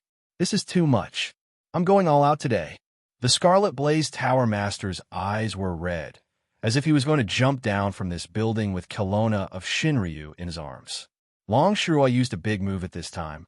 I still have a medicine that can give birth to a child. Do you want to try it? It's been so many years. Don't you want to have a child? Are you serious? The Ice Tower Master frowned and pressed the Scarlet Blaze Tower Master down at the same time. Anyway, there were still several bottles of powder collected from Luo Dance last time. This thing was strong enough and useful, because in her opinion, the reason why they couldn't give birth to a child was because they didn't sow enough. If they didn't sow hard enough, how could there be a harvest? Hashtag PS1. That's right, it's him again. Guess whose cuteness it is, the insatiable sugar daddy. Thank you, sugar daddy, for the cuteness of the servant girl equals. Pass the tea. PS2, 1/1. Chapter 1978. Finally, after much effort, Long Shual left the room of the Crimson Blaze Tower owner and his wife. Consultant Long looked very tired when she left. He wondered what she had experienced with the two tower masters in the room. Kelowna's Shinryu looked indifferent. This was a hotel near the river. The night wind was a bit messy downstairs. Long Shual leaned against the railing alone, and her hair was messy. Several agents from the administration were watching from afar, not daring to approach. Kelowna's Shinryu took out a small box from his pocket and crumpled it into a ball, throwing it into the trash can in a bad mood. Kelowna's Shinryu didn't even hit the target. A quick-witted agent walked forward and took out a bag of flowers from his windbreaker. Consultant, I have some here. Long Shuo squinted at him, which made the agent who handed her the cigarette feel uneasy. Suddenly, without saying a word, she grabbed the whole bag of flower seeds and put one in her mouth. At this time, she seemed to have thought of something and stretched out her hand again. I'll do it. The agent shivered and took out a lighter to light the cigarette. However, the true dragon of China snatched the lighter away quickly. Then, as if he was in the way, he swept his palm toward the investigator as if he was sweeping the floor. The investigator's heart skipped a beat. He ran back to where his colleagues were, with a gloomy face. He was about to say something, but the moment he opened his mouth stopped moving. The wind by the river was not only messy, but also fierce. Kelowna's Shinryu lowered her head to light the cigarette, but she couldn't light it. She had already turned her body to block the wind several times. At this moment, a hand holding a windproof lighter quietly appeared in front of Long Shuo. She subconsciously held the cigarette in her mouth and reached out to the light. She took a deep breath but didn't swallow it. The smoke was released from her mouth instantly. She inhaled the smoke for the second time, and then a long smoke dragon slowly came out of her mouth. Troublesome, Long Shuo said indifferently. Then, she looked at the agents of the administration who were standing still like performing art in the distance. Boss Luo just smiled and didn't say anything. Kelowna's Shinryu took another deep puff, and then groaned. Why aren't you wearing a coat? A coat? Boss Luo asked curiously. It's not suitable to wear a coat on a summer night. How can I block the wind if I don't wear a coat? Long Shuo glared at him and said unhappily. Boss Luo paused and then chuckled and said casually, if Ms. Long wants to do it like this, we can do it again. Who wants to do it again with you? Kelowna's Shinryu snorted and took 2 puffs of a cigarette. You're so nice that you're willing to move out of your kennel. You're probably not here for me, right? Is it because of that woman? She knew that she couldn't avoid this matter. She didn't really want to avoid it. Since that 10 minutes of darkness, she had no way to find this despicable guy. Kelowna's Shinryu had also lost her power in the Forbidden City, so she couldn't rely on her intuition to search. Maybe she could only let him take the initiative to find her, even if she had to use that kind of barbaric method. Ms. Long, because of your words, her life will be enriched. Boss Luo thought for a while and said, It's bad? Why are you saying it so nicely? Long Shuo snorted. So, are you here to settle the score? Do whatever you want. I've already said it, and I won't take it back. Just come at me. Boss Luo looked at her with a smile. Kelowna's Shinryu looked away guiltily and muttered, What are you thinking? What do you mean, Ms. Long? Of course it's me. Kelowna's Shinryu opened her mouth and then paused, biting her lips. I mean, what do you think about the black card? Didn't you keep a low profile in the past? Why did you deliberately expose yourself this time and to the entire world? Boss Luo blinked. We're in the voice business. Of course we advertise to generate income and increase sales. What's wrong with that? What's wrong with that? What's wrong with that? Don't you have any idea of what's wrong with that? The true dragon of the godly land rolled his eyes and said grumpily, It's still brewing and fermenting. But what about the future? Don't tell me you didn't think of what the world would become in the fight for the 99 black cards. Aren't you afraid of ruining the world? I plan to leave this world for a while. Boss Luo suddenly said. The flower in Shinryu's mouth fell from her mouth. She opened her mouth. What did you say? I plan to leave this world for a while. Boss Luo said clearly. Her mind was in a mess, as if she couldn't think of anything. She could only rely on her instincts. Where are you going? When are you coming back? The destination is not set, but it won't be long. Boss Luo thought for a while, but it won't be long. Although the black cards are scattered all over the world, they won't be found within 3 months. I'll give this world time to prepare. 3 months? That means you'll be away for at least 3 months? Long Shuruo frowned, but she seemed to be relieved. The previous owner would also travel between different worlds. Boss Luo said, This is a tradition. I can't stay in the same place forever. Kelowna's Shinryu was silent. She wanted to say something, but stopped. Finally, she said hesitantly, If you run away like this, what about her, your adoptive mother? You're willing to leave her here alone? Don't I already have you, Miss Long? Boss Luo smiled. Should I call you sister? Who wants to be your sister? Kelowna's Shinryu's hair stood on end. Her eyes widened. Boss Luo said casually, We should be responsible for our words. Misfortune comes from careless talk. Miss Long should know. Responsible. Long Shuruo's eyes dimmed. Her voice also weakened. Is this why you never give a direct response? What are you afraid of? Not really. Boss Luo shook his head. Miss Long should know what attracts me to the extent that I can't bear to part with it. But I don't think it's what you want. You. Kelowna's Shinryu was stunned. Her hair stood on end for the second time. She said angrily, I knew it. You're really a sea king. Miss Long's focus is indeed novel. Boss Luo smiled. Then he sighed. No matter what, after this meeting, I'll be leaving for a while. I believe that Miss Long won't be so annoyed when I'm not around. Thank you so much. Kelowna's Shinryu replied expressionlessly. She turned around, crossed her arms, and snorted. It's great that I don't have to bother you when I'm eating. Maybe I can even eat 2 more bowls. For a long time, there was no sound behind her. Kelowna's Shinryu sensed something and didn't turn around for a long time. Until a long time later, she sighed and turned around silently. She saw a windproof lighter lying quietly on the railing by the river. She was annoyed, so she scratched her head hard until her dandruff seemed to attack. She muttered, Damn it, why did I take her as my godmother? I dug a hole for myself. She dug a hole for herself, so she had to jump into it. What are you laughing at? Go and pass her a cigarette if you dare. Do you dare? I dare. The agent repeated his words, but his colleagues still looked like they were trying to hold back their laughter. When did Consultant Long disappear? The agent quickly turned around, only to see Kelowna's Shinryu had disappeared from the railing by the river. He patted his head in annoyance. What a loss. The whole pack of pretentious Huazi was gone. He had just opened it, and he had only smoked one. The screeching sound of brakes sounded in the empty mountain road. Old Q, who was sitting in the passenger seat, was holding the passenger seat with both hands, shivering as he breathed in the air. In the back seat, Li Zi's face was pressed against the car window. Madame Rin got out of the car, comfortably, and stretched herself. It would be perfect if there was a bottle of cold beer at this time. She quickly put the small wooden box in front of the car and opened it, taking out the magic carving inside. This magic carving was only the size of a palm, but it was bigger than the brooch she wore on her chest. Ren Xiling held the carving high and looked at it under the moonlight.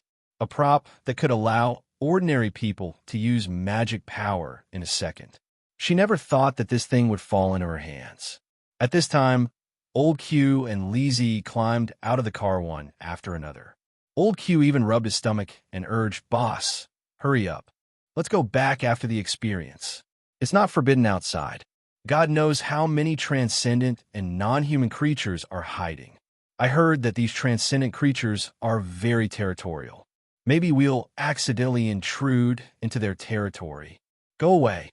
Do you think they are animals? Territorial." Madame Ren responded angrily. Didn't the fairy wearing the clown mask say that he didn't want anyone to cause trouble in this city? It's only been 2 days. How can there be an iron-headed kid? That's true. But what if there's really an iron-headed kid? Old Q didn't say anything else and started arguing openly. Don't make trouble.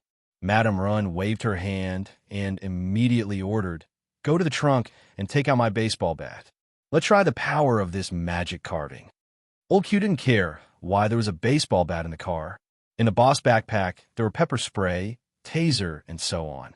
The baseball bat was quickly taken out, but there was a problem. "By the way, how do I use this thing?" Chanting spells and so on. Madame Rin flipped the carving in her hand up and down at this time. "Why don't you stick it on your head, then concentrate and try to activate it?" Lizzie suddenly said, "I watched it on TV." "What TV did you watch?" Madame Rin said suspiciously, but she still followed Lizzie's method and stuck the carving in front of her forehead and immediately concentrated. In an instant, a gentle blue light was emitted from the carving plate. Like flowing water, it covered her entire body in an instant. After that, it expanded a little and turned into a huge goose egg-shaped light barrier, completely wrapping around her. Madame Rin looked at this scene in amazement. She immediately danced and said excitedly, "Quick, quick, Old Q, F asterisk CK. No, hit me with all your strength. Then I'm coming. I'm really coming."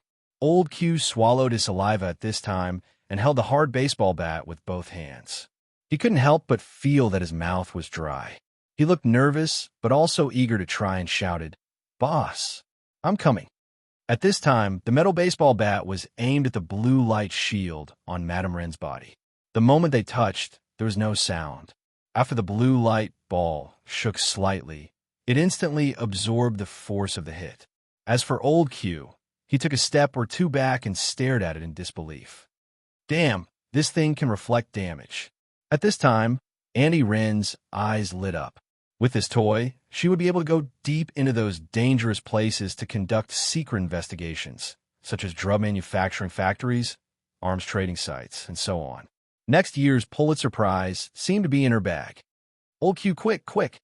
Again, hit me with the car. Hit me with all your strength. Miss, you said that this thing can stop a car with a speed of 100 kilometers. Quick, step on the accelerator. I'll be right there." Old Q ran to the interview car with excitement at this time. He started the car, licked his lips, and stepped on the accelerator. Lizzie leaned against the guardrail, as if she was an idiot. She opened a bag of chips and started to eat them. The moon was quite round tonight. "When can we finish playing and go for supper?" "Boss, I'm coming."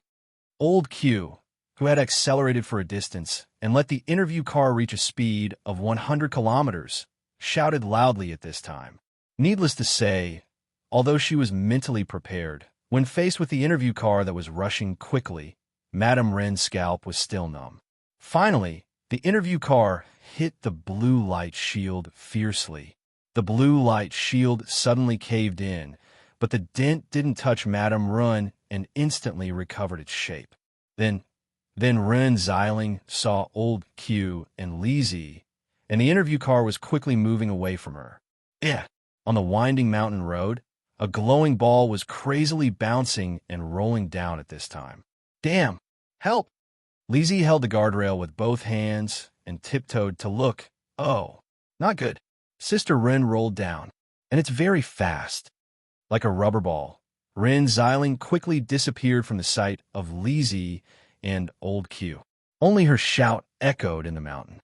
Old Q shivered and said with a trembling voice, "Lizzie, look at me. Do you think I still have a chance to go to work tomorrow?" At this time, Rico's face was dark, and Kenji said, "You are already dead." Bang, bang, bang. The ball that emitted blue light bounced over the small forest, over the small stream, and rolled into a paddy field that had already been harvested at the foot of the mountain. After rolling for a long time, it finally rolled into a fish pond. The light shield also slowly disappeared at this time. Madame Wren climbed up from the fish pond with difficulty. She was drenched and suddenly bent down to spit out a rainbow at the fish pond. This damn old Q is really ruthless. You don't have to go to work tomorrow. Ugh. After a while, Madame Wren collapsed on the edge of the fish pond. She subconsciously took out her mobile phone to check the time and call for help. But there was no signal in the wilderness. At this moment, a bright flashlight shone on Annie Wren's body. She blocked the light with her hand and only vaguely saw a small figure walking towards her at this time. It gradually became clear.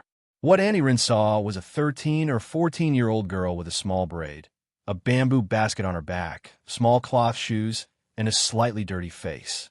However, it could be seen that she was definitely a beauty. "A girl, where is this?" Madame Wren was startled and immediately said, "I came out to camp and got lost. I accidentally fell into the fish pond. Can you help me? I'm a good person." The little girl nodded gently at this time and hesitated. "Come with me." Madame Wren smiled slightly, got up, and introduced herself. "My surname is Wren. You can call me Sister Ling. What's your name?" "My name is—" The little girl hesitated for a moment and finally said with a complicated expression, "Ling. Sister Ling, you can call me Xiaoxi." What's wrong with this little girl? Why is her expression so stiff? Madame Wren couldn't help but wonder. Chapter 1979. The road in this wilderness was not easy to walk on. Moreover, Auntie Wren had soaked in the fish pond, so her whole body was wet. There were many mosquitoes around. After walking for 7 or 8 minutes, the hot and humid environment had already made Auntie Wren complain in her heart. Xiaoxi, who was carrying a bamboo basket in front of her, was walking briskly. Auntie Wren, who was from the city, could not compare with her at all. "By the way, Xiaoxi, why are you wandering outside alone so late at night? Aren't you afraid?" "Looking for food," Xiaoxi said without looking back. "I wanted to catch some eels, but I didn't find any." With that, Xiaoxi suddenly stopped, then jumped into the ground and reached out to dig something in the ground. After a while, Xiaoxi skillfully pulled out 2 medium-sized sweet potatoes from the ground and threw them directly into the bamboo basket. Then she smiled and said, "Okay, let's continue." Annie Wren wanted to say something, but hesitated.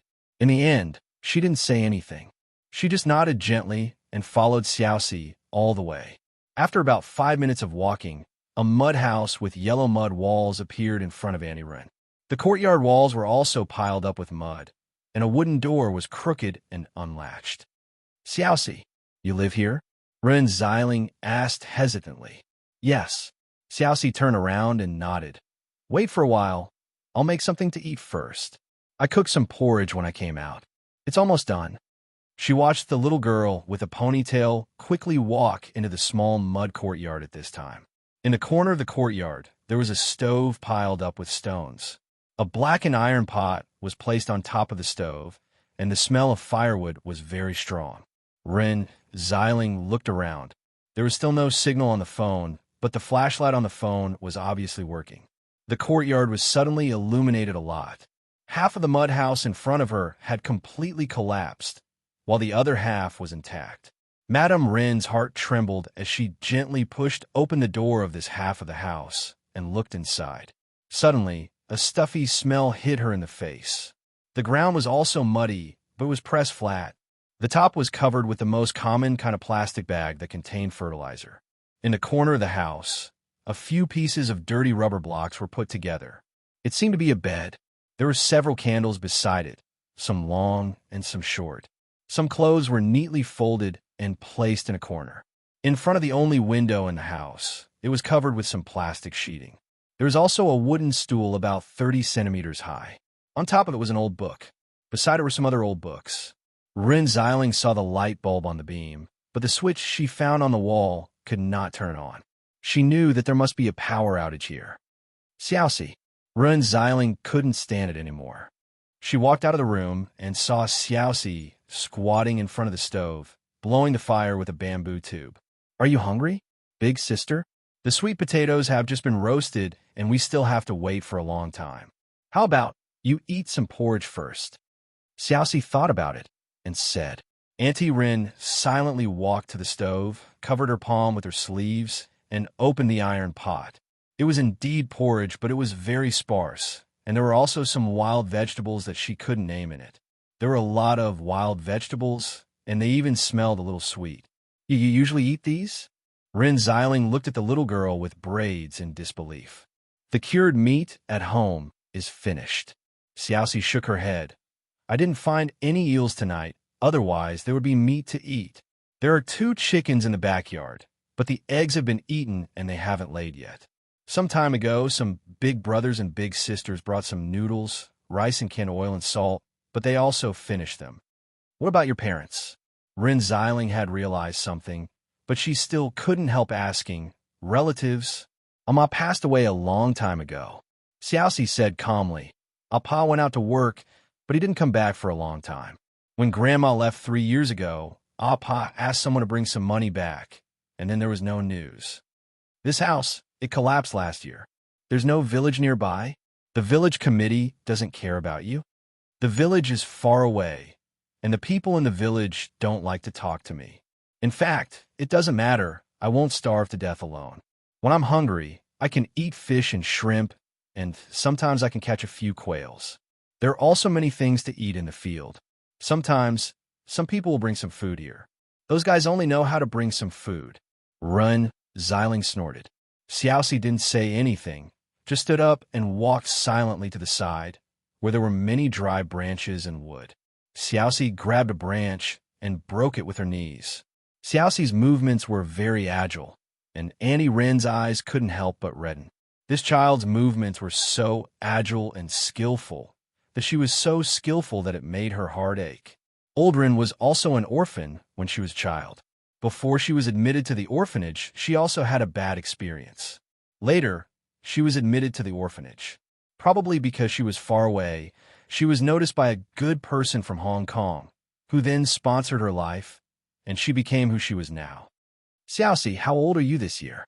13. Looking at the little girl's bright eyes that were a little dirty from the smoke, Auntie Rin asked curiously, Xiaoxi, have you ever thought about leaving here? Xiaoxi shook her head. If I leave, my father won't see me when he comes back. Auntie Rin frowned and said, What if your father doesn't come back? What will you do? Xiaoxi smiled and said, When I grow up, I will go to the city to work. When I have money, I can find my father. What's your father's name? Auntie Rin quickly said, I know a lot of people. Maybe I can help you find out. Really? Xiaoxi's eyes suddenly lit up. My father's name is Su Xingqiu, and he's from the second group of village roosters. How? At this moment, a sharp whistling sound suddenly came from the hill not far away, which made Auntie Rin's scalp tingle. It was dark all around, and there seemed to be countless unknown things hidden. Rin Xiling's heart trembled. Xiaoxi, aren't you afraid of living here alone? At first, I was a little scared, but then I got used to it. Xiaoxi shook her head. But recently, this sound has become more frequent at night. Sometimes when I wake up in the middle of the night, I see some green lights floating by. I was so scared that I didn't dare to go out, but it's fine during the day. You can't live here anymore. Auntie Rin grabbed Xiaoxi's wrist at this time. Do you know how many extraordinary creatures are hiding outside the city now? What are extraordinary creatures? Xiaoxi asked confusedly. You didn't see the electricity, Rin Xiling blurted out, but then she suddenly realized, by the way, if no one tells you, you can't see anything at all here. With that, Rin Xiling took a deep breath, pressed her hands on Xiaoxi's shoulders, and said seriously, Listen, Xiaoxi, it's very dangerous outside now. The world has changed. It's not the world we used to live in. There are monsters in this world, eating people and immortals. They are all very dangerous. Maybe some of them will specially catch children like you to eat. Xiaoxi opened her mouth and immediately laughed. Big sister, you're telling a story? Auntie Rin was about to say something, but at this time, she was suddenly shocked. She suddenly hugged Xiaoxi and then rolled to the side. At this time, a black shadow suddenly rushed out and knocked over the stove, knocking over the iron pot and breaking the stove. The burning firewood scattered all over the ground. "What's this?" Xiaoxi exclaimed at this time. "What a big, big rat!" In front of her, there was a rat the size of an adult wolf dog in the yard. The big rat in front of her had red eyes, and its claws were black and cold. At this time, it was glaring covetously with its teeth bared. Feeling Xiaoxi's trembling body in her arms, Ren Xiling at this time gritted her teeth, quickly took out the carving plate in her arms, and suddenly stuck it on her forehead. At this time, the huge rat rushed over, but the blue light shield happened to be formed at this time. The huge rat rushed on the light shield, and then was bounced back by the power of the light shield. However, the red-eyed rat didn't give up. After it landed, it rushed over crazily again. At this time, Ren Xiling held Xiaoxi tightly in her arms. She didn't know whether the carving magic given by Misty could be blocked, so she could only pray in her heart. Outside, the huge rat's cry sounded again and again after a long time. Ren Xiling slowly opened her eyes. What she saw was the scarlet eyes of the huge rat. The rat hit again, and then was bounced back by the blue light shield magic. This time, after the huge rat was bounced back, it seemed to roar a few times unwillingly, and then directly dug into the soil and drilled into it. But before this huge rat finally left, its tail suddenly swept away the firewood and directly crashed into Xiaoxi's house. After a while, the house was on fire. "On my house!" Xiaoxi screamed at this time. But how could Ren Xiling dare to stay here at this time? She held Xiaoxi tightly and pulled her out. The fire inside was getting bigger and bigger, and soon it was completely burning. Xiaoxi's face was pale. At this time, she stared blankly at the fire in front of her and suddenly knelt on the ground. At this time, Annie Ren put the carving plate on her forehead and didn't dare to let it go. She could only endure like this, for fear that the horrible big rat would appear again. The interview car hurriedly braked, and old Q and Lizzie in the car rushed out at this time. Ren Xiling heaved a sigh of relief at this moment. She put down the plate and sat on the ground. The light curtain then disappeared. "Boss, what's going on? We saw the fire from afar." "Sister Ren, don't say it first," Ren Xiling said weakly at this time. "Hurry up, take this child, hurry. Hurry back to the city. There's a big rat." "Big rat?" Lizzie and old Q looked at each other with a puzzled look. The interview car slowly stopped in an alley in the old city. There were police cars patrolling on this road during the curfew. The interview car was indeed checked several times, but Annie Ren was quite popular. The police cars they met along the way were all driven by acquaintances, so they arrived at the destination smoothly. At this time, Ren Xiling and the other two took Xiao, she who was in a daze, and walked into an old building. "I used to live in this house with my husband, but now it's temporarily vacant." Annie Ren turned on the light in the living room and pulled Xiao she to sit down. Then she asked Lizzie to boil some water and old Q to cook something to eat. She looked at Xiao Shi and said, "Child, you can live here for the time being. You also see how dangerous the place you live is." Xiaoxi was curled up and her face was pale. She nodded silently, as if she had really listened to her words. Ren Xiling hugged Xiao Shi lovingly and patted her back. "Don't worry. I'll try my best to help you find your father. You can live here. Now the city is absolutely safe, and those monsters can't come in. Even if they come in, they have no power." At this time, Lizzie quietly waved to her. Ren Xiling tidied up Xiaoxi's messy hair and comforted her with a few words of comfort before she walked over. "Sister Ren, are you really going to take this child in?" Lizzie asked curiously at this time. "What else can I do?" Auntie Ren said angrily. "Since this matter has happened, I can't just ignore it.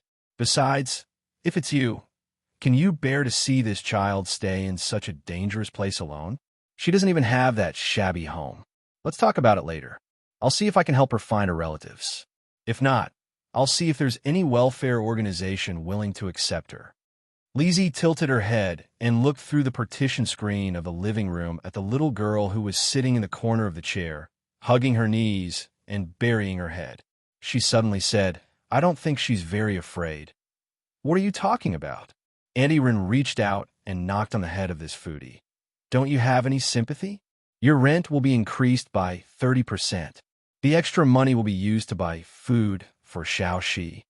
Lizzie suddenly widened her eyes. She could kill her, but she couldn't deprive her of money for snacks. Wow. Lizzie burst into tears at once. I'm so pitiful. I'm also an orphan who drifted here alone. I thought I found a very good job and met a senior who was very kind to me. I thought I wouldn't have to live a wandering life like before. I didn't expect. Wow, I'm so pitiful. Auntie Ren immediately rubbed her forehead painfully. Okay. The rent won't be increased. I'll take care of myself. Thank you, Sister Ren. She gave her a sweet smile. Ren Xiling rolled her eyes and thought for a while. It's late now, and it's not convenient outside the curfew. You and old Q can sleep here tonight, and we'll go directly from here to the venue tomorrow. Okay, I'll check the room, Lizzie said with a face of joy. You can sleep on the floor. Auntie Rin stared at her, grabbed the back of Lizzie's collar, and pulled her back. I don't like outsiders to sleep in my room. That's my husband's love nest. It's sacred and can't be violated. Isn't there another room? That's for Xiaoxi. Auntie Rin snorted.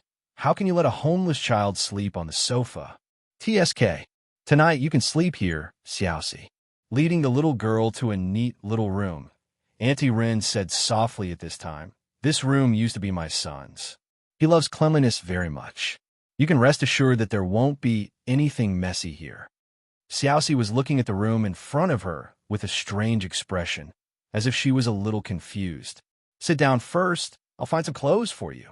I should have some old clothes here. Wait for a while. With that, Annie Run walked out quickly. Xiaoxi swallowed her saliva at this time and slowly walked to the bedside. After tentatively pressing the mattress, she sat down little by little. The moment she sat down, Xiaoxi instantly jumped up and then turned around vigilantly. She looked up and down, then turned around and looked up again.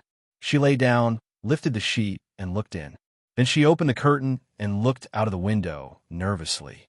After a while, nothing seemed to happen, and Xiaoxi slowly breathed a sigh of relief. Suddenly, Xiaoxi's sharp eyes kicked the wardrobe next to her. Then she quickly walked over and opened the wardrobe with both hands. Nothing happened.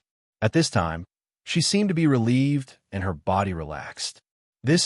Suddenly, Xiaoxi's eyes seemed to have seen something and couldn't move away. She stood there petrified. After a while, she trembled and reached out her hand. That's my son's underwear from before. It's not for girls. Xiaoxi, you can use mine. Unexpectedly, Annie Rin appeared at the door at this time. Xiaoxi. Xiaoxi slammed the wardrobe shut, lowered her head, grabbed the change of clothes from Annie Ren's hand, and rushed out of the room. That's to the kitchen. The bathroom is here. Xiaoxi lowered her head again and walked past Annie Ren. I'll teach you how to use the water heater. I just need cold water. I'm used to it. Xiaoxi closed the door and then turned on the shower without saying anything. The cold water splashed on Xiaoxi's body, as if the heat in her body slowly faded away. Only then did she let out a long sigh. What am I doing? Chapter 1980. No, didn't I do an interview last night? It was very late after I came out, so I went back to the old house to spend the night. By the way, son, do you mind if there's one more? Nothing. You heard wrong. Let's not talk about it. I have to go out now. Today's report is very important. Watch my performance. Did you see my performance yesterday? Were you shocked by me? Damn it, I hung up again. Mumbling, she covered her phone and mumbled, as if she was afraid of waking up Lizzie and old Q, who were sleeping on the floor in the living room. Auntie Rin scratched her messy hair and sniffed her fingers, then moved away with a disgusted look.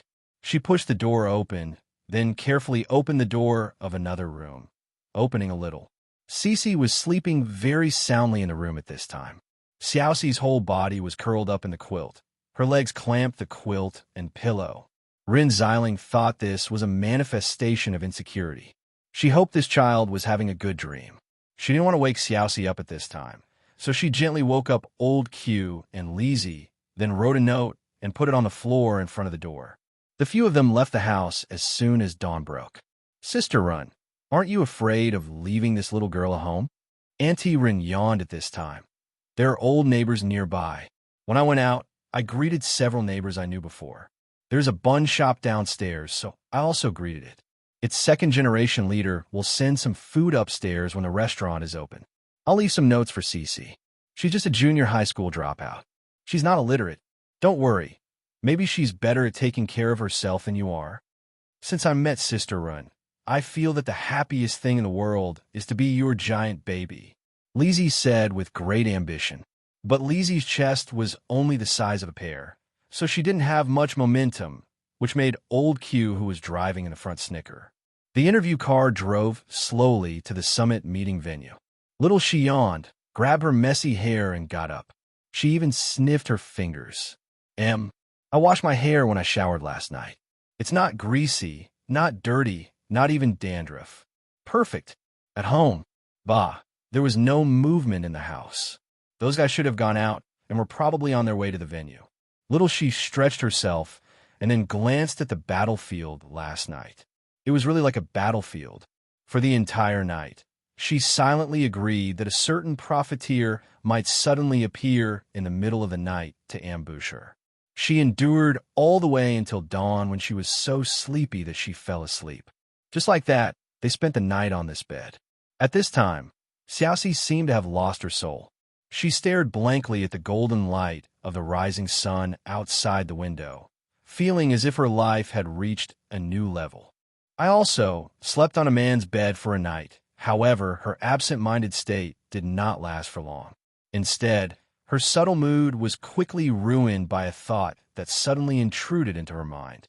She was just sleeping on a bed that had been left empty for a few years. But who knows, they might sleep together every day. Tonight, you're so beautiful. Master, you're so bad. Be gentler. Probably so. Bitch, go to hell. Little she suddenly stood up, stomped on the pillow that she had hugged for the whole night, and finally performed a set of baseball punches on the pillow before she calmed down a little. At this time, something suddenly knocked on the old wooden glass window. Little she looked over expressionlessly and saw an owl squatting outside the window. She opened the window frame, and the owl flew in at once. It turned out that the owl was holding a small basket in its claws. There's a mobile phone, keys, wallet, and other things on a basket. The owl directly put the basket on the desk in the room, and then said in human language, "Lord Long, you asked me to keep these things." Little she nodded, reached out, and gently patted the owl's head. She grabbed the owl's head tightly, as if she was rewarding it, and said with a smile, "Well done. But how long have you been here?" I didn't see anything. I'm blind during the day." Blind. Little she snorted at this time and stopped talking. She picked up the mobile phone and looked at all kinds of messages. After a while, the owl slowly said, "By the way, Lord Long, Howsey asked me to ask you that his performance last night was not up to standard. Can you give him a drumstick or something?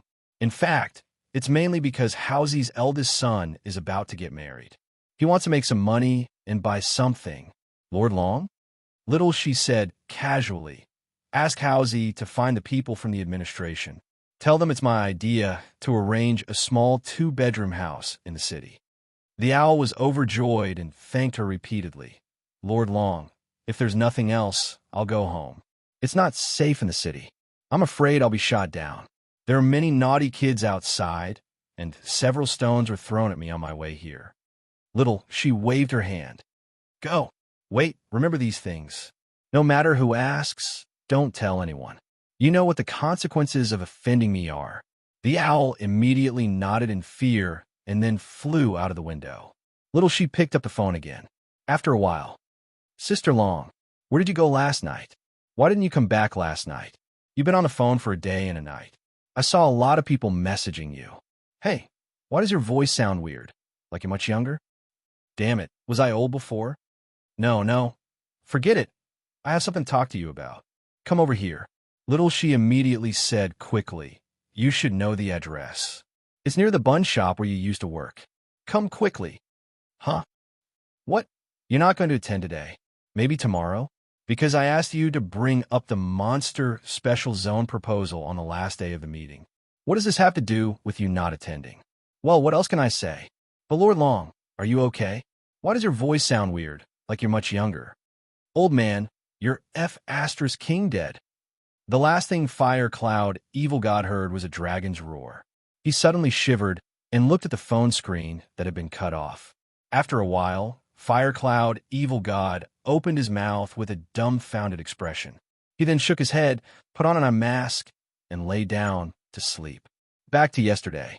Kelowna Administration, Headquarter Base, First Research Institute. In the following surgery, in addition to a few national-level surgeons, Dr. Zhao also participated in the whole process. As for Ms. Tao, she held Yin Xiaoxi's hand the whole time so that she could immediately perform superpower treatment on her in case of an accident. Yin Xiaoxi was more stubborn and did not even ask for anesthesia. Xiaoxi, before we start, I have to say it again. Dr. Zhao said solemnly, although this thing is theoretically possible, it's all just a theory. After it's completely implanted in your brain and connected to your brain nerves, I can't predict what will happen. The best result is naturally the one we calculated, but there are bound to be many uncertainties. Do you want to reconsider? Let's start. Section Chief Yin said calmly, I've arranged a flight to the city of exclusion at night. I don't want to miss the time. Dr. Zhao could only smile bitterly. He then took a deep breath and signaled the surgeons to start. In the operating room, which was also the research and observation room, Jiangzhu was monitoring all the instruments throughout the whole process. It was difficult for ordinary people to do this kind of work, but as a cultivator, he had a far superior sense of touch. Therefore, he could report all the information at the fastest speed, which was very suitable for this kind of work. Heart rate normal, blood pressure normal. Through special surgery, the cloak was connected to Yin Xiaoxi's nerves bit by bit. At this time, Yin Xiaoxi's mind was still clear, but beads of sweat had already appeared on her forehead. She took a deep breath and directly closed her eyes. Under this terrible pain, she directly entered the state of meditation. Good fellow, we're still in the middle of an operation, and you're using the pain of the operation to train your state of mind. Madame Tao, who was holding Yin Xiaoxi's hand, couldn't help but be shocked and frightened at this time. She smiled bitterly and said, Everyone says that Tu Kai is a martial arts fanatic like the old man, but I think you're the craziest one among his disciples. Heart rate is increasing. Blood pressure is soaring. Suddenly, Jiang's rapid voice sounded in the operating room. The doctors, who were under great pressure, suddenly stopped in horror. What are you waiting for? Continue. With Madame Tao here, Xiaoxi won't die. Dr. Zhao said at this time, What you can do is to complete this operation as soon as possible and release him from the pain. Doctor, you cut Section Chief's carotid artery. Jiang's was suddenly screamed. Old godmother, hurry, hurry. I'm right now. How many times have I told you? Don't call me old godmother. Section Chief Yin didn't know what a group of people was doing to his body at this time. It was impossible for him to know, because at this time, not only had his consciousness sunk into the depths of his heart, but it also seemed to have been dragged into a huge whirlpool. It was as if his consciousness had been crushed by a huge black hole. After being crushed into countless fragments, it was recombined. After such an incalculable repetition, his consciousness was spat out from the huge black hole at its heaviest. He seemed to have come to the other side of the huge black hole. He saw a bizarre and variegated world.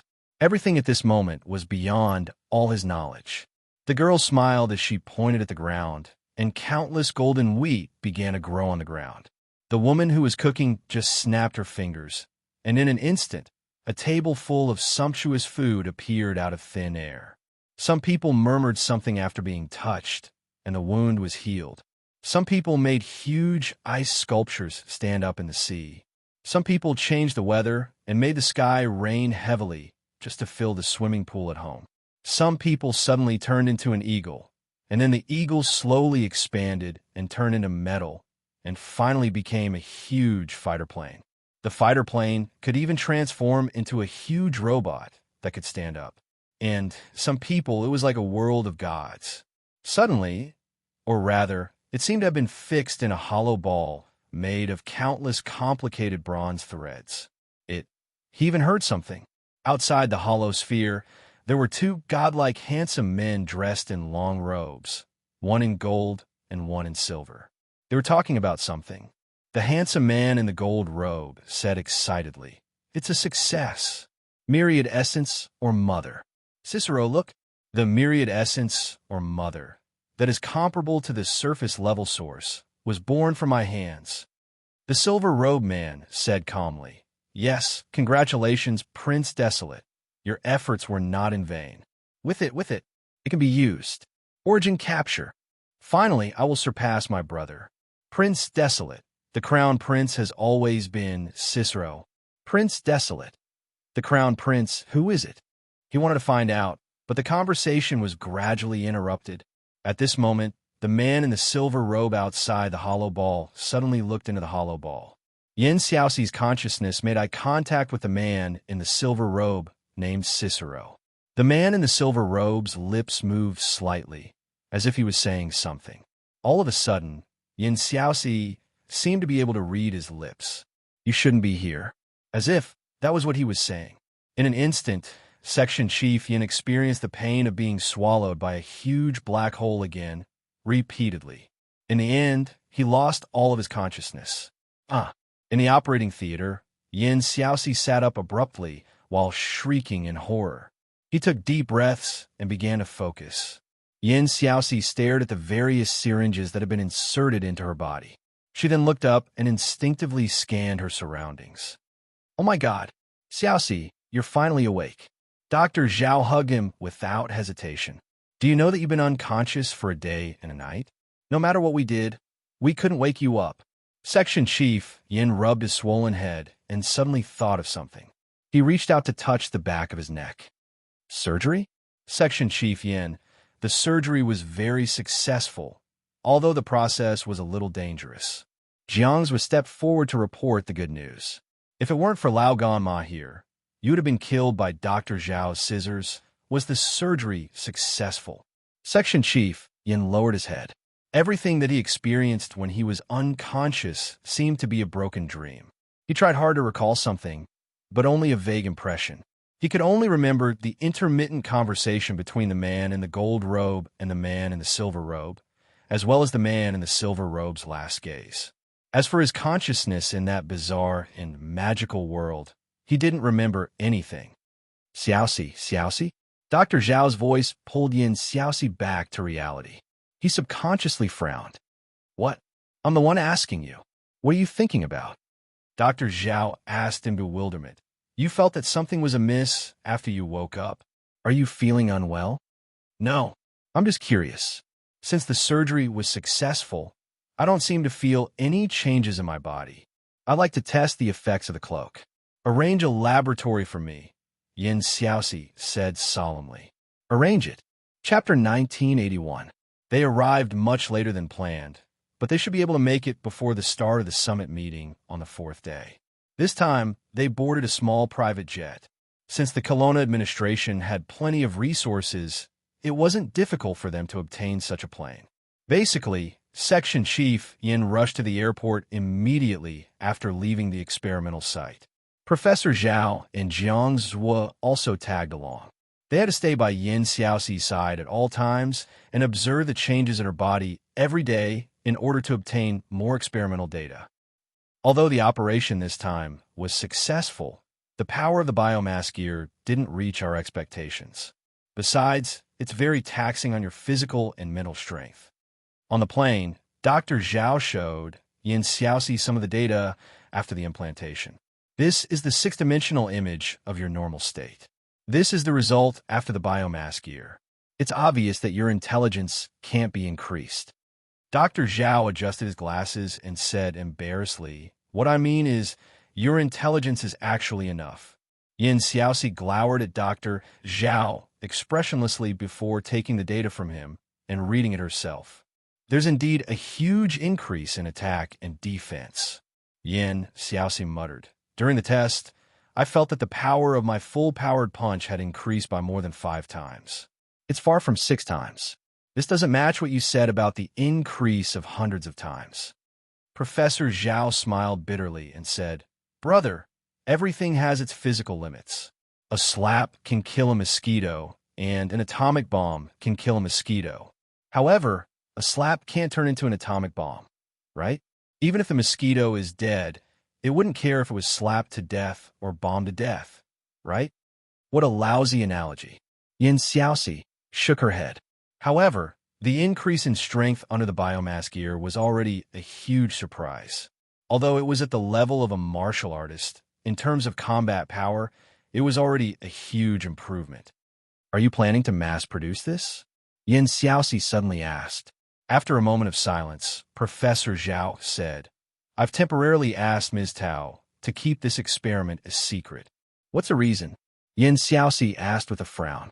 Professor Zhao said, we don't know if there will be any side effects after the biomass gear, so we need to observe for a period of time.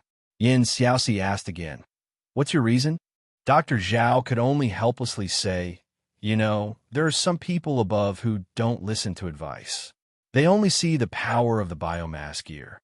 So this research, to be honest, I didn't report at all. Yin Xiaoxi fell silent. It was rather quiet in the cabin. After a while, Yin Xiaoxi suddenly said, Old Zhao, you said that this essence or might be some kind of life form. It's alive. Do you think it has its own thoughts and memories? Why are you asking this? Dr. Zhao could not help but ask in surprise. Answer me first. Professor Zhao thought about it and said, it's not impossible. Maybe it's just that with our current detection methods, there's no way to detect its thoughts. Why?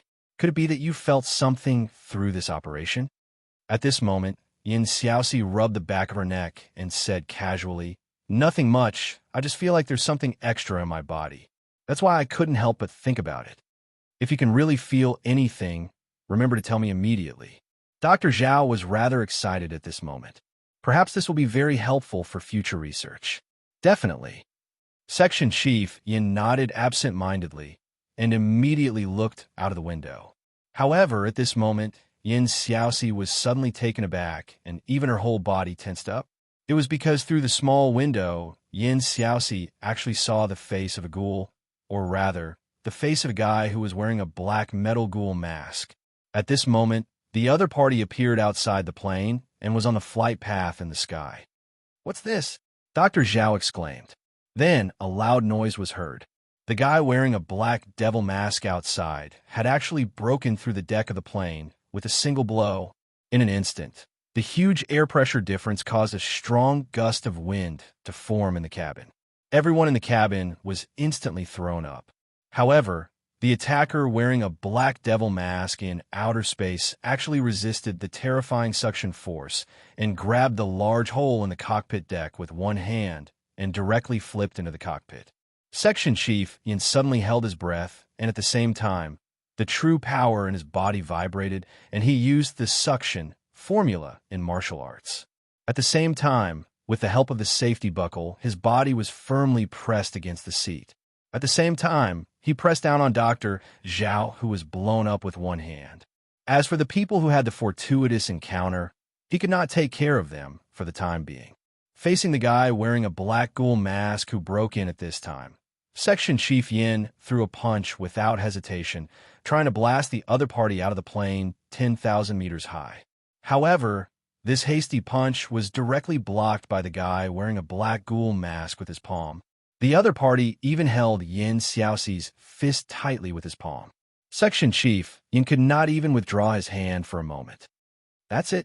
At this time, a hoarse and low voice was still clearly heard by Yin Xiaoxi's ears.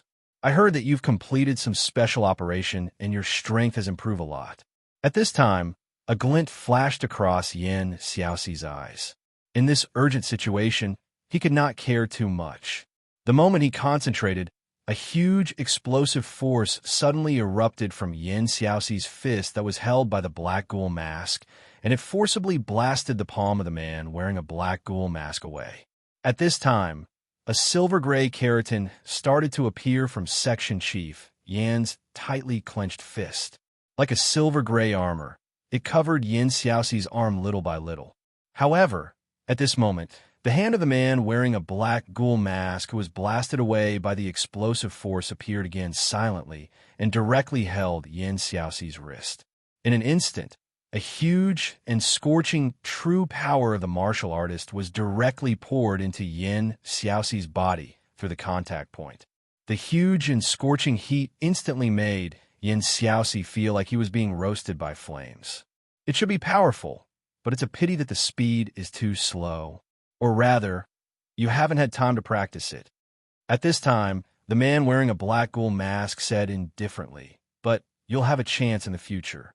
At this time, Yin Xiaoxi's other hand had to protect Dr. Zhao. At this time, under the pain of being roasted by flames, seeing that Dr. Zhao was already having difficulty breathing, the anger in his heart suddenly soared. All of a sudden, the sound of a bug chirping could be heard in his mind, and it was getting louder and louder. It was as if thousands of cicadas were singing at the same time on a summer day. Yin Xiaoxi could not help but shriek in agony. At this time, at the rear of the cabin, the light of thunder and fire suddenly lit up. At this time, Jiang's legs were clamped on the seat, and his whole body was horizontally with the strength of his waist. At this time, Jiang's was holding an iron sword that was the length of a small arm, and then he released his palm, and the iron sword was seen instantly shooting out. The iron sword flew out and directly pierced the throat of the man wearing a black ghoul mask. Ding! However, at the moment when the iron sword pierced the throat of the man, it unexpectedly made a sound like piercing metal. The iron sword was not only ineffective, but also directly shattered because of the impact of the iron sword. Suddenly, Jiang's eyes were suddenly filled with horror, only to see the man wearing a ghoul mask looking at him. That gaze was like the power of the heavens, directly shaking Jiang's mind, and a mouthful of blood instantly spouted out from his heart. "You're not good at learning," the man wearing a black ghoul mask said indifferently. At this time, a strange, even with a trace of ominous aura, suddenly burst out from Yin Xiaoxi's body, and the man wearing a black ghoul mask subconsciously looked at him. Unknowingly, Yin Xiaoxi's body was already covered with a large part of silver-gray horniness. This horniness was not systematic, but it could be vaguely seen that after it was completely covered, it should be like an armor. At this time, Section Chief Yan's pair of eyes completely turned black. A black true power even surged out from his body. In an instant, the body of the man wearing a black ghoul mask was directly knocked out of the cabin by this black true power. His body suddenly fell into the 10,000 meters high altitude without support, falling. This is a bit interesting. During the fall, the body of the man wearing a ghoul mask suddenly stopped, and then forcibly reversed the fall. His body turned into a stream of light, and once again crashed into the cabin from the other side. At this time, there was more silver horniness on Yin Xiaoxi's body. It covered almost 70% of her body. Facing the second attack of the man wearing a black ghoul mask, Section Chief Yan's body at this time disappeared in a flash, as if he had turned into a black fog, disappearing in an instant. The next moment, the black fog appeared in front of the man wearing a ghoul mask, as if it had teleported in an instant. Yin Xiaoxi appeared again and punched the brain of the man wearing a ghoul mask. The man wearing a ghoul mask raised his hand to block. In an instant, a shock wave appeared from the place where he blocked and actually forcibly swept away the originally stirred-up wind in the cabin. "Really not bad," the man wearing a ghoul mask said, as if he was very appreciative. At this time, Section Chief Yan's fist, or in other words, on the horniness of his fist, a sharp blade suddenly shot out in an instant.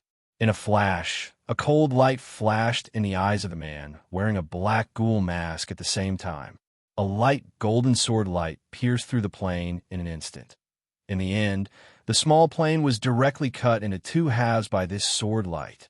The small plane was directly cut into two halves in the air. At the place where it was cut, the wind was even stronger. At this time, the man wearing a ghoul mask was holding Yin Xiaoxi with one hand and Dr. Zhao's collar with the other hand. The ghoul mask on his face was already broken in half, and the half-broken ghoul mask on his face finally couldn't withstand the wind and completely fell off. "It's you, Gong-sun." "Sure. Still not unconscious?" The man wearing a ghoul mask.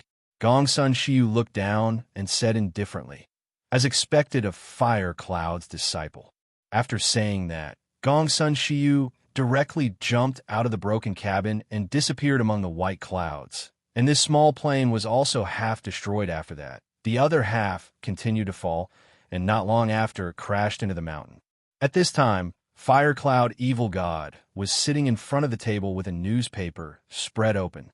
In the open kitchen of the suite, the eldest disciple, Kai, was currently wearing a pink apron. He was frying something while muttering, "Master, you're eating such greasy food so early in the morning. Can you take it? Why are you talking so much nonsense? It's not done yet. You want to starve your master to death." The God-shocking spear, Kai, immediately rolled his eyes and shook his head. "If I knew it was so boring, I would have accompanied Junior Brother to the capital city. There's no fight here anyway. TSK, letting you stay by your master's side and take care of him for a few days, it's not fair for you, right?" The old man directly snorted. "It's easy to fight. After dinner, I'll accompany you to the suburbs to practice." After saying that, Firecloud Evil God, with a look of disdain, reached for the cup of milk next to him. But for some reason, the cup didn't touch and was even knocked down. Seeing that the cup was about to fall to the ground and break, Firecloud Evil God suddenly reached out and firmly caught the cup. Bang! At this moment, the door of the room was suddenly knocked open, and an agent on duty at this moment said with a panicked look, "Consultant, Section Chief Yan's plane was attacked by unknown forces and crashed. Section Chief and Dr. Zhao are missing. The employees of Jiangzhou were seriously injured, and the 5 people accompanying them were all killed on the spot." Bang! The cup in Firecloud Evil God's hand suddenly fell and broke into pieces on the ground. In an instant, Kai directly threw away the spatula, picked up the spear next to the refrigerator, and walked out without saying anything. "Wait, where are you going?" Firecloud Evil God suddenly shouted. "To find Xiaoxi." "Where to find him? Didn't you hear that he's missing? Do you know where he is now?" Firecloud Evil God said in a low voice. Kai frowned. "Can't I do nothing?" "Wait." Firecloud Evil God at this moment slowly exhaled. "Xiaoxi wasn't killed on the spot. He's missing. Either he had escaped with Professor Zhao, or he had been kidnapped. If he had escaped, he would have asked for help immediately. If he had been captured, the other party would naturally come knocking on his door. What's the use of you running around like a madman?" "Bastard!" Kai shouted angrily, and the spear in his hand pierced through the refrigerator beside him. Fortunately, this was the Forbidden Land. Otherwise, this floor would probably be pierced through by Kai's spear. The agent at the side subconsciously swallowed his saliva and thought at this moment. "Calm down," Firecloud Evil God said indifferently. "Go and prepare. The meeting is about to begin. Grand Duke, the car is ready. We're about to leave for the meeting." In one of the reception hotels for the Transcendent delegation, a pale-faced young man looked humbly at the new Grand Duke of the clan in front of him and said, "Then let's go." Beilegan nodded. "Go out for a while. I'll come after preparing." "Okay." After the young man left, Beilegan looked in the mirror and tidied up his sleeves. Suddenly, Beilegan said indifferently, "Coming to find me so early in the morning, don't tell me you want to treat me to breakfast." At the partition, a figure flipped out and immediately threw a crystal bottle to Beilegan. After Beilegan received it, he didn't open it to look carefully, but smiled slightly and said, "You really dare to come out and wander around? The people of the Kelowna administration are probably looking for you all over the world." Gongsun Jishui. The figure that walked out was a young man with a broken palm with a cold expression. Chapter 1982. Balegang was still tidying up his clothes. He didn't even ask how Gongsun Jishui avoided the guards downstairs. Gongsun Jishui said directly, "In today's meeting, the 13 clans may become the target of attack. It seems that there are many opponents in the inhuman domain. They are against the farm you have built, and some even want to liberate all the farms." Then, Balegang responded casually. Gongsun Jishui said indifferently, "Your 13 clans may not have a good time in the inhuman domain. What are you going to do?" Balegang turned around and chuckled. "Are you worried about me, or is the one behind you worried about me? If it is the one behind you, I don't think you will be so easily worried about others, right?" Gongsun Jishui frowned and said coldly, "We will have an action soon." Bailgang said indifferently, "I don't think I need to cooperate with you." Gongsun Jishui said indifferently, "Paradise Island is destroyed. The fool is suspected to have died yesterday." Bailgang's expression didn't change, but his eyes didn't seem to be calm. After a long silence, he slowly said, "What do you want to do?" Gongsun Jishui said, "It's not what we want to do, but what you need to do." 26 Lords. The new world should be born soon. That's not a good name. Bailgang shook his head. "If there is nothing important, please go back. Although I am lazy, I don't want to be late for the morning meeting. The 13 clans are already in a difficult situation. It's not good to be late and become the target of arrows." Gongsun Jishui just looked at Bailgang expressionlessly and then stepped back. Then, "See you later." After a while, Bailgang dressed neatly and walked out of the room. The people who followed him immediately stepped forward. Bailgang suddenly smiled and said, "Do you think I can use a scarecrow to attend the meeting instead of myself?" The young man was stunned. It was rumored that the new Grand Duke used to play this trick. When the people were halfway through the meeting, they found out it was a scarecrow dummy. "Grand Duke, this is not very good, right?" The young man hesitated. "Just kidding." Bailgan smiled and said, "Why are you being so serious? Besides, the straw dummy has improved." He had a feeling that this new Grand Duke of the clan was actually serious. Wearing a pointy nightcap and spotted pajamas in the spacious bedroom, God, Mr. Jiba's upper body was hanging on the side of the bed. Miraculously, he didn't fall down from the bed, which could be called a godly skill. But at this moment, a small foot mercilessly kicked Mr. Jiba's body, sending him to the ground. What's going on? Man of God. Mr. Jiba was shocked. Without saying anything, he hurriedly got up and fumbled under the pillow, but he didn't seem to find what he wanted. At this moment, something seemed to be pressed against the back of his head. "Bucky, are you looking for this?" When he heard this voice, Mr. Buggy knew it was going to be bad. Don't think that because it's a nice girl's voice you can bully. It's a girl's voice. This girl is actually as scary as a demon. "Lucy, this is not a fun toy. Put down first." Bucky quickly begged for mercy. He looked at the little girl in front of him. The black pistol in the little girl's hand was the scariest. At this moment, the little girl suddenly pulled the trigger, and a kacha sound rang out. Buggy's whole body stiffened. He was scared out of his wits, and his heart almost stopped. But soon, he realized that it was an empty shot. The little girl narrowed her eyes and chuckled cheerfully. "Breakfast is ready. Come out and eat." With that said, the little girl casually threw the black pistol in her hand to Buggy and walked out of the room with a happy face. After a while, Bucky suddenly shuddered. He hurriedly ran to the door and locked it. Then he nervously ran to the window, lifted the mattress, and pried open the bedboard. Seeing a pad inside, he breathed a sigh of relief. Buggy quickly stuffed the pad that was hidden here into his arms and covered it tightly. Then, he sneakily ran into the bathroom and prepared to wash up. Except for sleeping time, he would definitely carry this pad with him at all times.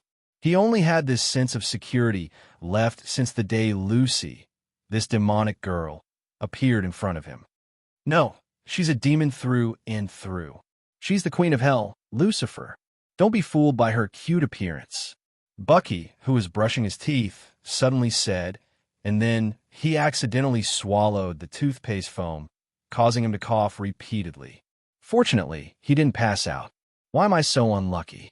Bucky sat on the toilet and couldn't help but ponder. He originally thought that after possessing the artifact PAD, he would be able to walk on the path of life. However, in the early days of the founding of God's sect, Lucifer suddenly appeared in front of him in the appearance of a little girl. He didn't know what method she used to make the believers in his sect believe that she was a messenger sent by another god. Half of the meeting, Lucifer, this demon, appeared and took half of his sect. Not half. Bucky's face was gloomy as he held his chin with both hands. His face was flushed as he thought indignantly. Since Lucifer appeared again, he, who was the Pope of God's sect, had been reduced to a slave behind his back. I don't even know what method she used to know that I have the artifact PAD. If it weren't for the fact that this artifact pad was bound to me and no one else could use it except me, perhaps my body would have already decomposed in the sewers. She can do it. Lucifer, the queen of hell, can definitely do this kind of thing. Bucky suddenly became angry and waved his hand. The sound of the toilet flushing was heard. In the living room outside the room, Lucifer, who looked like a little girl, was elegantly eating with a knife and fork. It was just that her legs were short, so her legs could only hang in the air. She was only a little girl right now, and this place was a forbidden zone. Could it be possible to kill the Queen of Hell right here? Bucky, who had just walked out, suddenly had such a thought in his mind.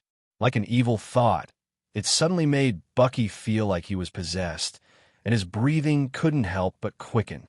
Bucky, I know you were a scumbag. At this moment, Lucifer looked over with a smile, but I didn't expect that you would be interested in a little girl's legs. Buggy's heart suddenly quivered, and that trace of evil thoughts disappeared without a trace. He sat down without saying anything. The evil thought in his heart disappeared, not only because of Lucifer's sudden words, but more importantly, Lucifer was not alone. There was always a long-haired, beautiful woman beside Lucifer. Bucky admitted that he was very greedy for this tall, beautiful woman's body, especially her long legs. However, this pair of long legs could easily kick over a heavy truck. How high was Skaha's strength? Buggy still didn't have a rough idea in his heart. Half a year ago, he was just a semi-retired gang leader who only wanted to live a carefree life. He didn't have any ambition and was just a half-retired gang leader. Your breakfast, Mr. Bucky. At this time, Skaha put a plate in front of Bucky. He looked down and couldn't help but frown. What is this asparagus, spinach, and tomato slices? Skaha said indifferently. I know, Bucky said in a deep voice, but why is there no meat? He had to eat meat every day. The delicious meat that was exchanged from the artifact PAD. Part of the faith units that he had been collecting was consumed on this kind of food. The desire for this kind of meat was like an addiction. If he didn't eat it for a day, he would feel uncomfortable all over. However, meat like the city of Forbidden couldn't be exchanged through the artifact PAD. Bucky was like a person who was forced to quit smoking at this time. The main reason was that the addiction was hard to stop. He thought that even if he couldn't eat that kind of meat, ordinary meat could more or less replace it, right? But during this time, Skaha, who was in charge of 3 meals, made this kind of vegetarian food every day, which was simply tragic. Vegetarian food is better for your body. The Queen of Shadow Country said indifferently, your body is too greasy, and so is your character. Eat more fresh food to wash your whole body. You want me to eat grass? I'd rather die and jump down from here. Bucky pushed the plate away directly. Skaha didn't care at this time. He touched a plate of salad, sat down, and lowered his head to eat silently. At this time, Lucifer drank a mouthful of milk, licked the milky white residue on his lips, then narrowed his eyes and said, if you don't want to eat breakfast, then get ready to go out. Do you remember what you were going to do today? Bucky rolled his eyes and recited, today, I have to fight for the legalization of the church in the South American continent. I don't ask to be on an equal footing with the church, but at least I have to make the church uncomfortable. Then, I will point at Father Stella of the church and say that he is an idiot. Why do I have to point at him and say that he is an idiot? Because I like it. Lucifer shrugged and said, that's all. F***CKU. Bucky couldn't help but shake his head and stared at Lucifer suspiciously, saying, think about it carefully. Do you really want to snatch territory from the church? Don't forget, Rio is the city of God, and more than 80% of the people are believers of God. You are the Queen of Hell, and I am a fraud. How can we snatch other people's territory? Lucifer smiled and said, you are belittling yourself. You are the great God, and you can bring the dead back to life. You perform miracles every day, and it is easy for you to steal their faith. If you really can't do it, you can use some hallucinogenic drugs. Isn't this the most common method used by gangsters like you? Bucky immediately cursed. Are you planning to run my church like a gangster? Lucifer said indifferently. Anyway, gangsters can take over the government in your country. What's so strange about that? Churches, parties, and even countries. What's the difference between them and gangsters? One is nicer, and the other is more powerful. You can't say that. Buggy frowned and subconsciously picked up a piece of asparagus with his fork and stuffed it into his mouth. As he chewed, he thought, but the church is strong and powerful, and our church has only been established for less than half a year. How can we make the church give in? They won't agree. As for the other supernatural organizations, they won't let our church grow. Territory is obtained by snatching. Lucifer shrugged and said, the church spread to the world through invasion, and I have a different opinion from you. Maybe the other supernatural organizations will not only not stop you from snatching territory, but also secretly help you. How is that possible? Bucky had a look of disbelief. After finishing the asparagus, he could only fork the tomatoes. He was really not interested in spinach. Lucifer, however, narrowed his eyes and said, why? Don't you want your territory to be bigger, and then you can harvest more faith? This way, you can exchange more things, and they will be more useful. Maybe, when you have accumulated to a certain extent, you can buy better services. For example, maybe you can let me serve you once. You have seen the existence of his. You don't doubt that this can be done, right? Subconsciously looking at the Queen of Hell who looked like a porcelain doll in front of him, Bucky suddenly thought of the sexy and hot body of Lucifer's main body. This time, he couldn't help but swallow the spinach that he hated the most. After drinking a whole cup of water, he swallowed his saliva and said with an embarrassed smile, you must be joking. How would I dare to blaspheme you? Suddenly, Bucky seemed to have reacted, and his face was full of horror. You know, Lucifer said indifferently at this time, a machine that can be exchanged for anything, as long as there are enough faith units, it is not a problem to exchange for the entire world. I don't think such a divine artifact can be picked up by accident, right? With that said, Lucifer jumped down from the chair and walked slowly to Bucky. Bucky looked at her in horror. Lucifer stretched out her small hand at this time and suddenly tapped on Bucky's abdomen a few times. After making a gurgling sound, she said with a smile, then I will see your performance today, the great god, Mr. G-Ba. Damn it, even if I carry it with me, it's still not safe. The only sense of security is gone.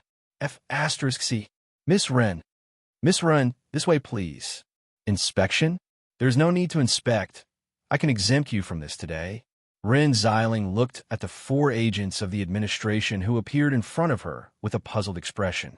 They were in the parking lot, and they had just gotten off the bus.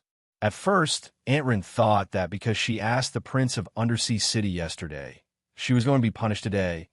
But looking at the 4 agents of the administration who were respectful at this time, Aunt Wren couldn't help but hesitate. Lee Z, these guys, did they take the wrong medicine? Maybe it's because Sister Wren's performance was too good yesterday, and then some big boss took a fancy to you. So he took special care of you? Lizzie used her imagination that she trained from watching idol dramas when she was bored while eating snacks.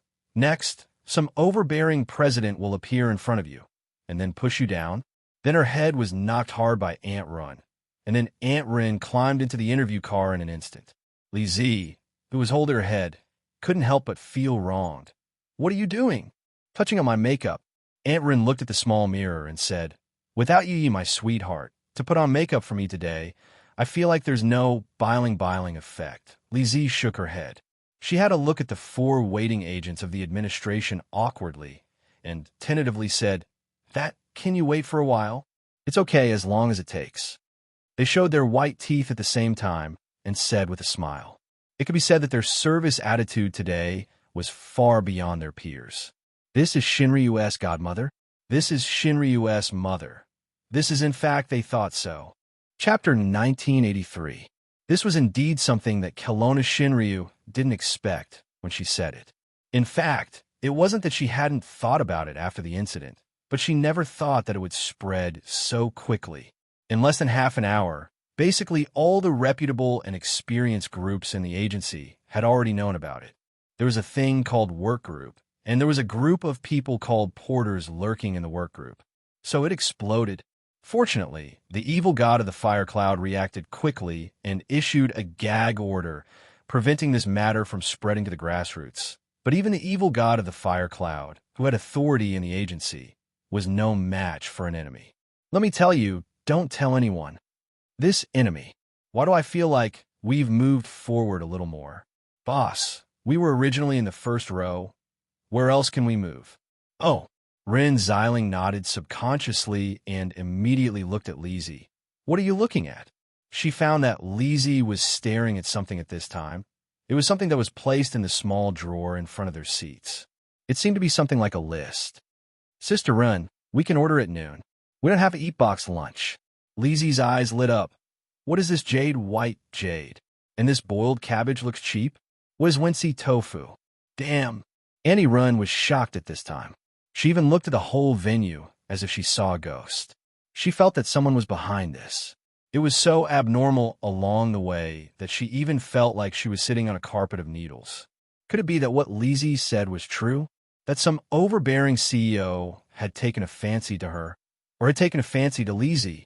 So, Auntie Rin shivered and directly hid the menu in Lizzie's hand.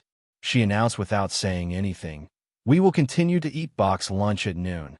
The box lunch here is delicious." Lizzie was about to cry. She didn't eat Miss Yu Ye's cooking yesterday. When she went back to Rin Xiling's old house last night, she didn't even have instant noodles.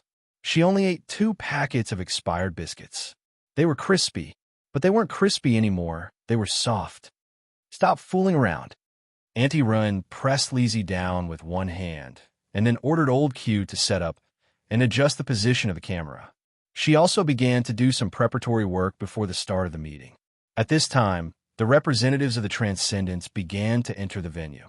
Mr. Jean suddenly climbed up from the underground studio. BB, who was watching the shop, was surprised. Mr. Jean was going out now. Boss, are you going out now? Aren't you watching the live broadcast of the meeting? I'm listening to the live broadcast. Mr. Jean plugged in his headphones, tightened his clothes, and went out. When are you coming back? Do you want me to make your lunch? BB quickly asked, but Mr. Jean didn't respond. He left through the back door of the second-hand electrical shop. Bei shook his head. Just as he was about to tidy up the table, he subconsciously glanced at the half-closed door and muttered, "That Miss shouldn't be coming back today, right? AS leaves is why she didn't want to leave. S's leave. T's leave." This BB knew that she was looking for a job, so he didn't care too much about it. It was normal that she didn't come today, since she didn't have a chance. But at this time, the door to the basement suddenly opened, and Maeve slowly climbed out. BB curiously asked, "Maeve, are you going out too? There's no more drinks downstairs, so I came up to get some." Maeve frowned. "Who went out?" "Mr. Jean, you're all downstairs. Can't you see?" "I just woke up, so I didn't notice." Maeve shook her head. Then, as if she had thought of something, she looked at the calendar hanging on the wall and said thoughtfully, "So, it's today." BB showed a puzzled expression. Maeve thought for a while and said, "Don't you know? Today is Mr. Jin's girlfriend's birthday, the first birthday after her death." "I see. Then, Master, I'll go and prepare." Miss Maid suddenly said. Boss Luo was turning on the TV and nodded. When Miss Maid was about to take action, he suddenly stopped her and walked to her side. She waited quietly for her master's next action or words. Boss Luo reached out and picked up a thin strand of silk from Miss Maid's hair. Then he smiled. "It's done." She gave him a smile. Boss Luo waved his hand and sent Miss Maid away, out of this subworld. The next destination had been chosen. It was the place where the previous owner stayed, which was similar to the 003 subworld. Although he didn't plan to stay there for too long, it was better to choose a world with a higher degree of communication since it was his first time opening a shop outside 003, and so on. This time, Miss Maid went there to prepare the address and identity. In fact, she would be back soon, in less than half a day. Thinking of this, Boss Luo casually picked up the remote control and suddenly changed the channel. On the screen, a picture of the living room of an old house appeared. And in the living room of this old house, there was a little girl with a twisted braid. She was looking around suspiciously. "I know you're here. Come out. Peeping Tom, tell me, did you peek at me last night?" The TV sounded. The sound was very clear. Boss Luo listened and couldn't help but smile, then changed the channel back to the live broadcast of the summit meeting. "I'm telling you. Come out now. Cece even jumped onto the sofa and looked down at the living room. But she had been like this since Annie run and the others left. Cece was probably thirsty, so she stopped yelling. As if she had been hollowed out, Cece slumped on the sofa and looked up at the slowly rotating ceiling fan, the green kind. After a long time, the doorbell suddenly rang. Cece ran to the door in a flash, glancing at the doorway before opening the door. Outside the door, Luo Dan saw that butterfly monster was looking at her mobile phone and the door number. Seeing that it was a little girl who opened the door, Luo Dance was stunned. "Sorry, I seem to have come to the wrong place. It's me, you big-breasted, brainless trash butterfly." Cece rolled her eyes grumpily. "Oh, this tone?" Luo Dance opened her eyes wide in disbelief. "You are, yes. It's me." Cece directly opened the door and said grumpily, "Sister Long." Luo Dance was more surprised at this time. Then she blinked and said, "What are you doing? How did you become like this?" And, "I remember this place seems to belong to the boss. You know this house belongs to the profiteer." Cece, Kelowna's Shinryu frowned at this moment, looking at the big, ferocious butterfly vigilantly. "Yes." Luo Dance nodded. "When I worked in the bun shop downstairs, the boss occasionally came back to buy breakfast. He would talk about it when we were chatting, but he didn't tell me. Why haven't I heard you mention it before?"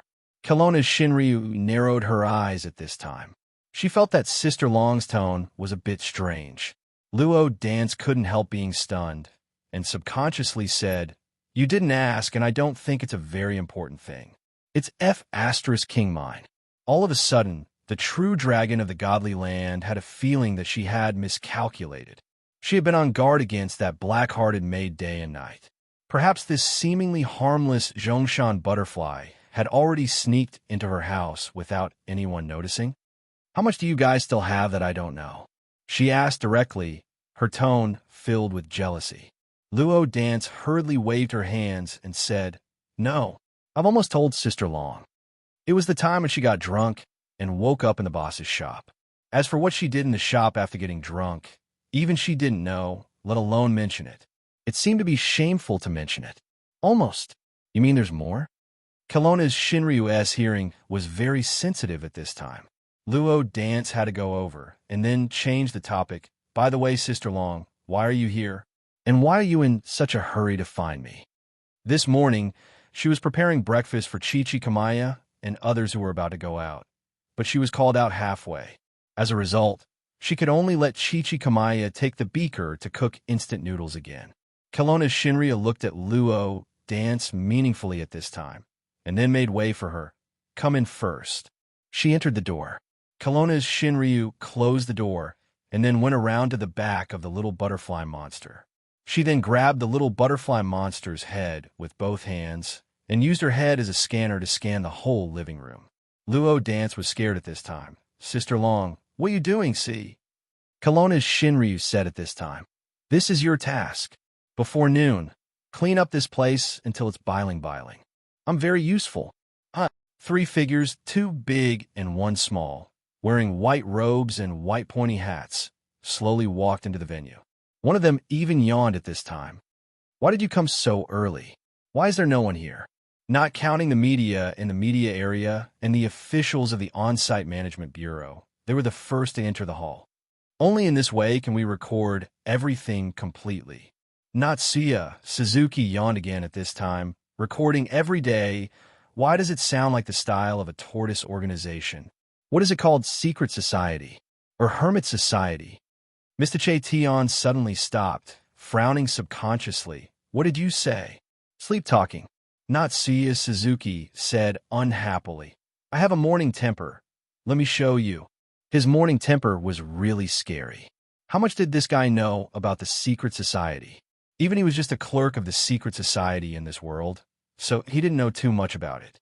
When he was about to ask more, he saw Natsuya Suzuki had already sat down and then put down the chair in front of the double-legged king, and then fell asleep. Mr. Che Tion subconsciously looked at the child next to him, only to see the child looking up at him at this time. The child's eyes seemed to reveal a message. "He's like this, don't mind him." Mr. Che Tion could only smile bitterly. Even if he did mind, there was nothing he could do. At this time, the rest of the transcendent organizations entered one after another. After Mr. Tion sorted out his thoughts, he also sat down. He opened a notebook, as if he was going to write something at any time. Time passed little by little. Some organizations didn't attract much attention after entering, but some organizations' entrance would attract crazy attention from the media, such as the Church, the Taoist Association, and the Magician Association. The Ignite mechanism used to be very glorious, but after several deaths and internal strife, it had obviously fallen by a level. Mr. Garrett's heart skipped a beat on the spot. Okay? At this time, the media's eyes instantly focused on a certain place. Mr. Tion couldn't help but look over. The moment he looked over, he heard a scream of abuse. "You idiot! Bastard! Dog's it! Trash!" Everyone was shocked. Father Stella stood expressionlessly at this time, while Knight Wasco and Sister Lavinia beside him had already turned pale with fright. They weren't angry because of such abuse, but because they were afraid of what Stella would do. At this time, the person who pointed at Stella's identity and cursed was the so-called God, Mr. Jiba. Shocked. "What did you say? I can't hear you. Say it again." Father Stella picked his ear at this time, using his little finger. "You bastard! Dog's it! Trash!" The God, Mr. Jiba's voice was slightly trembling, and his legs were trembling. After cursing again, he was still gasping for breath. He used the most cowardly appearance to speak arrogantly. "Oh!" Father Stella suddenly narrowed his eyes. Unexpectedly, after this deity, Mr. Jiba finished scolding. He turned around, lifted his robe, and ran back to his seat, as if he was speeding up. He squatted down and stuck his head out from his seat to look at the situation. Everyone was shocked again. This God, is he invited by Monkey? In the distance, Auntie Ren opened her mouth. Most of the people present at this time were like this. But at this time, they were more concerned about the reaction of Father Stella instead of why the God, Mr. Jiba, cursed. They had obviously seen the mouth of this church's priest, and it was still fresh in their memory. Look, the Magician Association, as Scarlet Blaze Tower Master's face was still black. Finally, Father Stella moved, the kind that Knight Wasco and Sister Lavinia couldn't stop. Chapter 1984. Pull them away right now. Fire Cloud, Evil God frowned and said. He was in a bad mood. He had been in a bad mood since the morning. He was woken up by Long Shirua's phone call and received the news that his disciple was attacked before he could eat his breakfast. Things went wrong the moment he arrived at the venue. How could this old man, who had to put on a monkey show instead of enjoying his old age, be in a good mood? At this time, without the old man saying anything, the people in charge of the venue had already moved. Actually, when God, Mr. Jiba, stubbornly walked in front of Father Stella and scolded him, they had already reacted. They immediately cut off the live broadcast signal and hurriedly went forward to persuade him. Unexpectedly, before they were even halfway there, Mr. Jiba was the first to back down. He ran all the way back to his seat and squatted down as if he was looking for cover. Was this guy really a pope of the Protestant Church, a representative of the Transcendence? Was he here to be a joke? But at least this God knew how to run after he scolded someone, and there was no scene of the Magician Association, Scarlet Flame Tower Master, and the church's Father Stella confronting each other. Everyone was relieved. But at this time, Father Stella was not pulled back by the people around him and walked toward Gajiba in a few steps. Everyone felt that they were in trouble. Father Stella, let's talk nicely.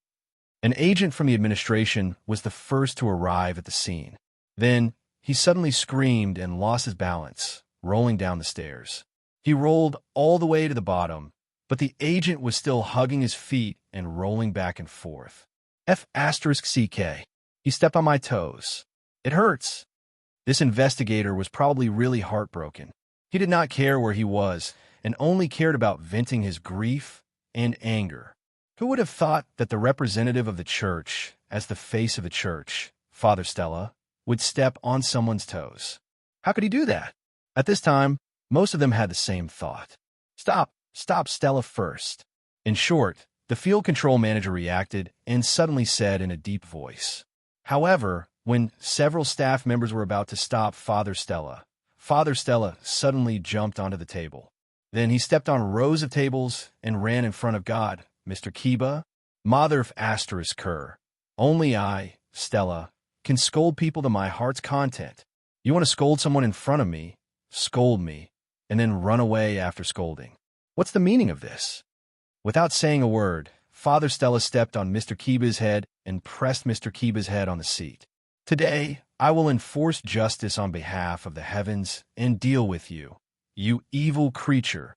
How dare you? How dare you insult the Pope? Damn it. In fact, although Buggy did not bring Lucifer and Skaha into the venue, he still had 2 followers with him. However, these 2 followers were just ordinary people with strong bodies. It could not be helped. The new God Church was developed quickly by Buggy's deceit. He did not want to cultivate his own extraordinary power at all. He did not know how to cultivate it. Buggy was actually a happy person. He was very loyal to his own desires. The believers that he harvested were basically wasted on his own enjoyment. How could he have any surplus to develop the extraordinary power of the new God Church? It was only later when Lucifer brought Skaha into the church that the situation improved slightly. Under Lucifer's kind suggestion, Buggy reluctantly took out some of his rations and exchanged them for some medicine that could make his followers strong and smart without any side effects. It was used to improve the followers' physique. This time, 2 of the followers who had undergone the initial transformation were following him. They were the ones with the most obvious effects. At this time, the hearts of the 2 followers were like erupting volcanoes. They were so angry that they were full of anger. And there were 3 of them. They could not control themselves and were about to explode. Then, Father Stella suddenly took out a baseball bat and knocked the 2 followers unconscious on the ground. When Buggy saw this, he was scared out of his wits. F***CK. Was Lucifer trying to push him to a dead end? Let's talk. I don't want to talk to people who associate with demons. Father Stella raised the baseball bat high with both hands.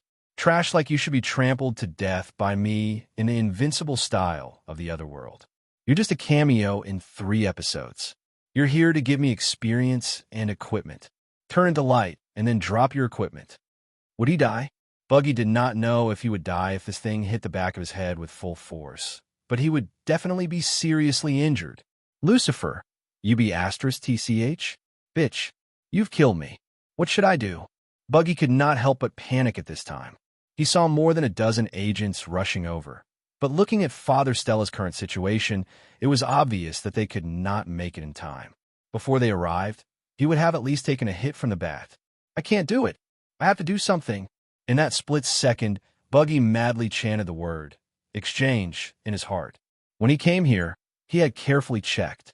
Although many items related to transcendence in the city of Forbidden were gray, and even ordinary offensive weapons were gray, some simple defensive items were not restricted. For example, the helmet of a small motorcycle. He wanted such a helmet at this time. Exchange, items could be worn directly. But this way, he was afraid that he would expose that he could do some illegal things in the city of Forbidden. But he could not care so much. He would think about it later. Saving his life was more important. Stella, you F***er, don't you know that this guy is under my protection? You dare to hit people in front of me. At this time, the Scarlet Blaze Tower's owner of the Magician Association appeared. He grabbed the baseball bat that was about to fall with one hand and held it tightly. Buggy looked at the Scarlet Blaze Tower's owner, who helped him in disbelief. What's going on? Trash Scarlet Blaze. Why don't you go roll in the sheets with your wife? Why are you showing off in front of me? Father Stella suddenly snorted coldly. You 1 minute, man. I'll make you a cuckold later. Come on, Stella, go to the suburbs and come back alive. The Scarlet Blaze Tower's owner said with a gloomy face. Unexpectedly, Father Stella suddenly let go of the baseball bat at this time, but he did not move his foot away from Buggy. He was not fierce, but he asked curiously, you really want to protect this guy? I, Scarlet Blaze, never take back my words. The Scarlet Blaze Tower's owner sneered at this time. Not only me. Our association will protect him. Not for anything else, just because this guy dares to scold you in front of the whole world. We are brothers. TSK. Father Stella sneered. What's the point of saying it so nicely? If you want to support this lousy church to discuss the church, just say it. I won't blame you. After all, with your IQ, you can only think of such lousy methods. You want to protect him? I'm afraid you can't. I don't know what you're talking about. The Scarlet Blaze Tower's owner said indifferently. Everyone is equal. The appearance of a new church naturally has its reasons. Just because your church is more noble than others? Of course. Father Stella blinked at this time and said, "What else? We are charged with money. There are people above us." The Scarlet Blaze Tower's owner was stunned for a moment, then sneered. "I really want to see, with how cheap your mouth is, if one day you can go up, will your master be angered to death by you?" Father Stella said seriously at this time, "That if you can't see it, I definitely can't go up. He is jealous of me, afraid that I will be too handsome, and after I go up, I will crazily take over the harem of 3,000 angels, so he definitely won't dare to open the door for me." "You mother of asterisk cur." The Scarlet Blaze Tower's owner was stunned at this time. "You should go to hell. Hell is good." Father Stella yearned at this time.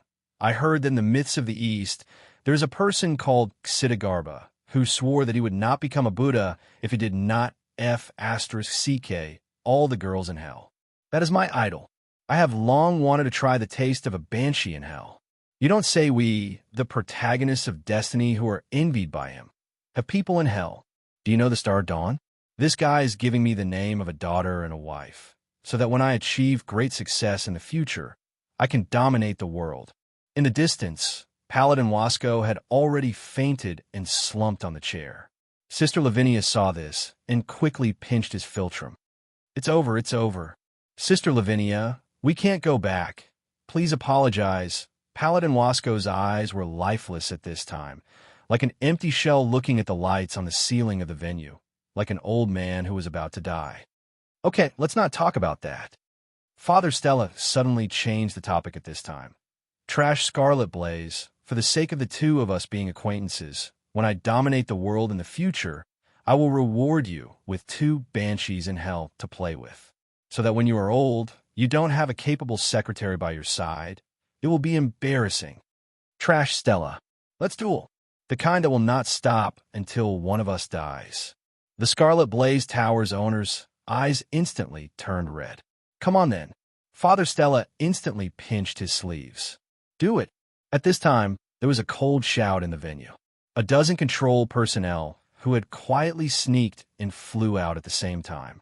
They were divided into 2 groups, directly separating Father Stella and the Scarlet Blaze Tower's owner. "Don't pull me. I'll beat this son of a bitch to death." "Stella, you trash who knows how to brush your mouth, come on."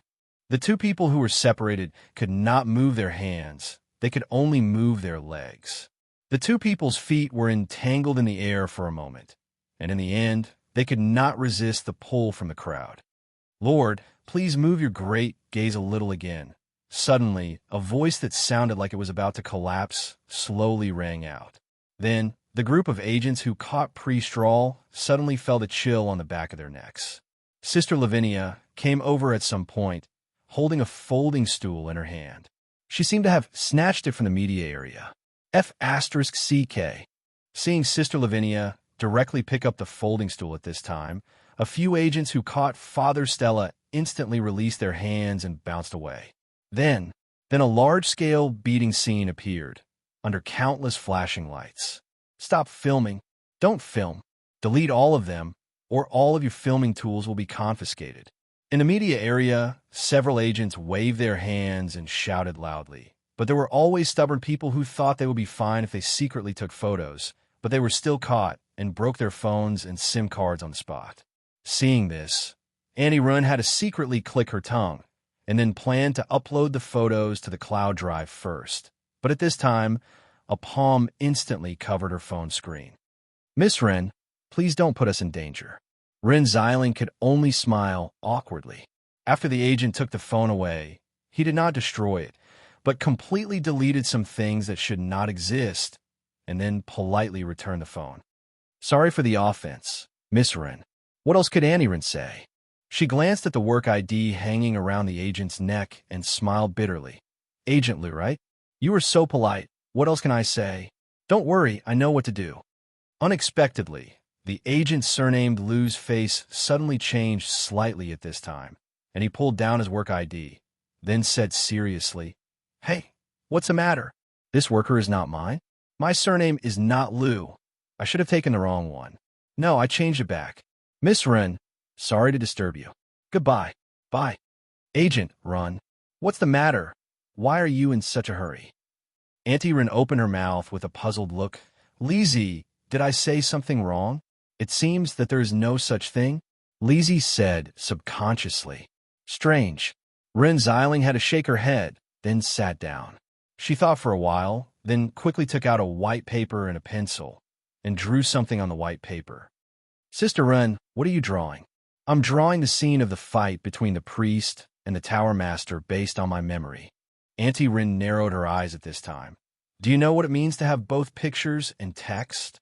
Drawing with your soul? Lizzie blinked her eyes. The scene of the two matchstick men fighting looks like love, doesn't it? In short, the venue unconsciously returned to peace. Later, Father Stella was tied to the seat. The iron chain was borrowed from the agent by Sister Lavinia. The little nun also said very guiltily that she would compensate for the broken stool. The administration quickly said that it was not necessary. In fact, the iron chain did not need to be returned. Just let it be. Sister Lavinia said that the people from the authority were approachable and would definitely pray for them. As for God, Mr. Giba, he had been called aside for the necessary criticism and education because of his bad influence during the meeting. Buggy was silent and obedient. He was glad that he kept the secret. It was a lively morning. Chapter 1985. The live broadcast resumed, but the outside world had no way of knowing what had happened in the short period of time that the live broadcast had been interrupted. The outside world, people could only guess and imagine what had happened. Do you guys think that there was a battle between a god and a priest? Nonsense. This is clearly a script arranged by the production crew. They even interrupted the live broadcast on purpose. It's clearly a trick left behind by Mango TV next door to cheat the ratings. Actually, people still like to watch the fun. Since the first day of the Transcendent Summit, people had tried their best to stay at home and watch. But today, there were already people gathering outside. Bars, restaurants, screens in front of the plaza, and pantries were everywhere. The grand meeting of the Extraordinary Summit was gradually reduced to a football tournament that was held once every 4 years. But the difference was that this time, the people were seriously watching and discussing it, and not most of them were mindlessly following the trend and pretending to be on their moments. At night, the streets were dead silent because of the curfew, but during the day, people couldn't hold it in anymore and ran out. Even if they didn't do anything, it was good to brag to their friends. Birds of a feather flocked together. Sir, do you want to read someone's fortune? There was a guy with a head full of gray hair, wearing sunglasses. He looked like he had experienced the vicissitudes of life, but he shouldn't be that old. He set up a stall in an alley. The stall was very simple. A wooden box was used as a table. On it was a stack of white paper and pencils, a straw mat, and beside it was an even bigger wooden box that was as tall as a person. There were only 2 words written on the stall: fortune-telling. However, business didn't seem to be very good. There were very few people who noticed this place. When Mr. Jean walked past, he saw that other than the guy with gray hair, wearing sunglasses, there was also a rather greasy man in his 30s. You actually said that I'm a fortune teller who will die young. Peach blossoms. Where did I get peach blossoms? I love my current wife very much. You're a fraud. Sir, I'm just speaking according to the book. Don't panic, don't panic. If there's a problem, we can slowly solve it. Look, I have a talisman here. It can bring good luck, avoid calamities, and can also focus the spirit. 5 yuan for 1, 10 yuan for 3. If you buy 30 yuan in one go, you'll also get a copper coin that's consecrated for free. This is a copper coin consecrated by an authentic Mount Longhu Taoist master. It can ward off evil spirits. Scram, liar. The greasy middle-aged man in his 30s instantly got up and left while cursing. Don't. You haven't paid the fortune-telling fee yet. Sigh. The fortune teller sighed. People these days are really degenerating. Suddenly, the sound of footsteps could be heard. The fortune teller looked up and saw a man wearing a hat and a thin windbreaker despite the hot weather. The fortune teller immediately revealed a dog-like smile and said, "Mister, do you want to read my fortune?" Was he asking about his future or his marriage? "If it's not effective, we won't charge you." Mr. Jean looked at him casually and suddenly asked, "What do you think?" Palmistry, physiognomy, and word reading are all fine. If you like them, we'll take a look. Let's do the divination. Mr. Jean thought for a moment and immediately sat down. He picked up the pencil and wrote the word circle on the white paper. "Test this." The fortune teller picked it up and glanced at it. His fingers seemed to be calculating something. His lips seemed to be muttering something. After a while, he asked, "What do you want to ask?" "I won't ask anything. You just have to test this word." Mr. Jean said indifferently, "Say as much as you can." The fortune teller thought for a moment and said, "Circle and garden have the same sound. You might be planning to go to a place related to a garden or a garden." Mr. Jean was expressionless. He said indifferently, "Continue."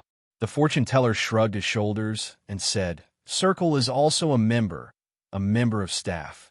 This means that you might want to find a person, but you might not be able to find that person, because this member is locked up, so you can't go in and the member can't come out. This means that you might be in a completely isolated state. Mister, are you planning to go and pay your respects?" Mr. Jean was still unmoved. "Test again." The fortune teller said again, "Circle has the meaning of perfection. You wrote this circle. Obviously, you have some kind of hope in your heart to achieve perfection. But at the same time, a circle can also be written to cover up a lie, to justify yourself. This means that what you hope in your heart may also be a justification or deceiving yourself." Mr. Jean frowned slightly. After a moment of silence, he said slowly, "What else?" He saw the fortune teller draw a circle on the white paper. He said, "Do you see this circle? It looks like a moon, right? But if you write a circle in the day, how can there be a full moon in the day? Mister, this may only be a mirage. Why can't it be the sun? The sun is also round." Mr. Jean said suddenly. The fortune teller added many lines outside the circle he drew. He smiled and said, "This is called the sun. The sun that can shine and heat to illuminate others is the sun. The moon that is hidden is the moon. The moon that is illusory is the moon. The moon that is written in the dark is the moon." Mr. Jean was silent for a moment. Then he suddenly looked at the large wooden box that the fortune teller placed against the wall. He suddenly asked, "What is in this box?" "Knives, pots, bowls, ladles, clothes, shoes, steam buns." "I want to see." "That won't do." The fortune teller shook his head. "I only have this little property." Mr. Jean suddenly said, "You aren't blind." The fortune teller smiled and said, "I didn't say that those who wear sunglasses must be blind." Mr. Jean was silent. He slowly reached into his clothes, as if he wanted to take something out.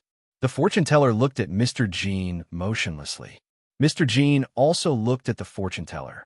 Finally, Mr. Jean took out his wallet and asked, "How much is it?" "Only $5. The fortune teller opened his palm. Mr. Jean gave the $5 and stood up. He said indifferently, "Your fortune is not accurate. Don't lie here. Find a proper job. You won't starve to death." The fortune teller scratched his head in embarrassment. "I just came here and didn't find a job. Don't blame me." Mr. Jean didn't say anything and directly left. But the fortune teller suddenly shouted and threw something. Mr. Jean subconsciously caught it. He opened his palm and saw that it was a triangular talisman. A talisman of safety. The fortune teller smiled brightly. This was really consecrated by the celestial masters of Longhu Mountain. "It's not a lie. This thing is useful." Mr. Jean shook his head. "Didn't this city forbid all magical powers?" The fortune teller smiled indifferently. "In the past, before these gods and demons appeared, didn't people also go to the temple to ask for a talisman of safety? You don't need to care whether this thing is useful or not. Just ask for it. What you ask for is a peace of mind. Moreover, this talisman of mine was really consecrated by the celestial masters of Longhu Mountain." "Thank you." Mr. Jean chuckled. He casually stuffed the talisman of safety into his pocket and walked out of the alley. He only heard the fortune teller behind him continue to shout casually, "Fortune telling, fortune telling."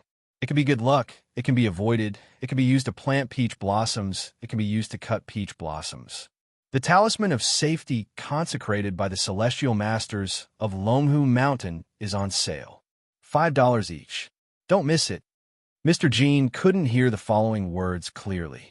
He just walked quickly to the street and stopped a taxi.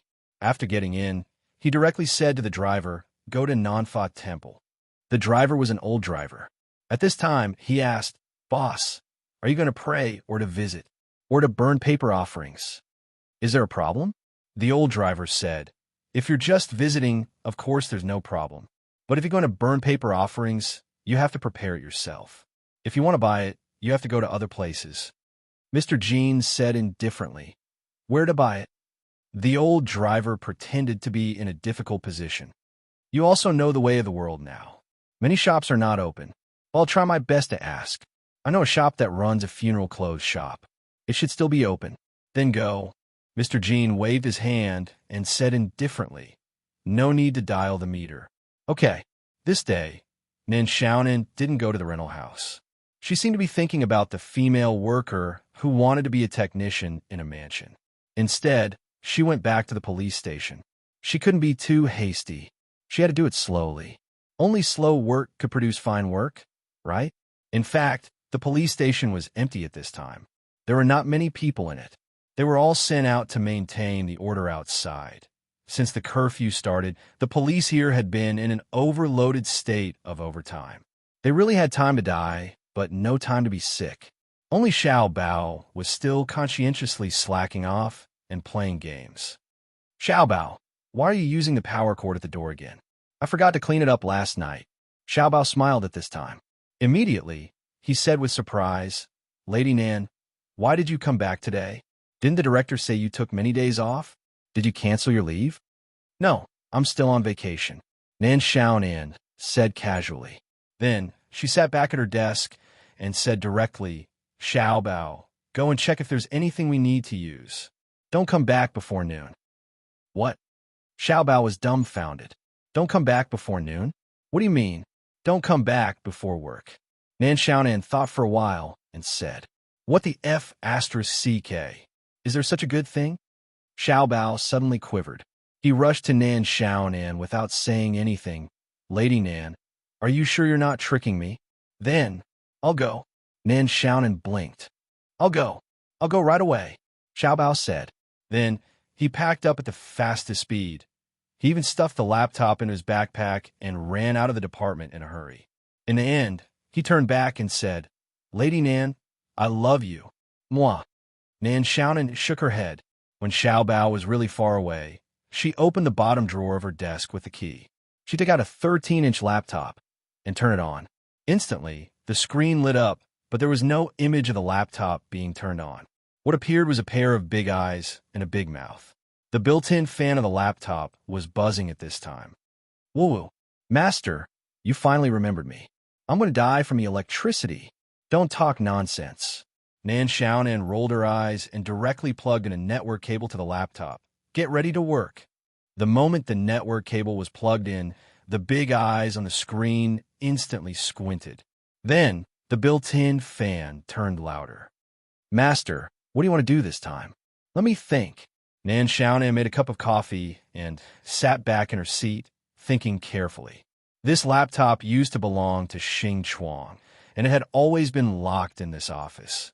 Even after the City of Abstinence started, it didn't disappear. Nan Xiaonan speculated that the City of Abstinence was simply to prevent supernatural creatures from causing trouble. It didn't want to hurt anyone. Xing Chuang's life was a life, so it didn't lose its life because of the City of Abstinence. Although many abilities of Xing Chuang's creatures were also banned, the inherent abilities of Xing Chuang didn't seem to disappear. Of course, most of Xing Chuang's creatures didn't have any special effects.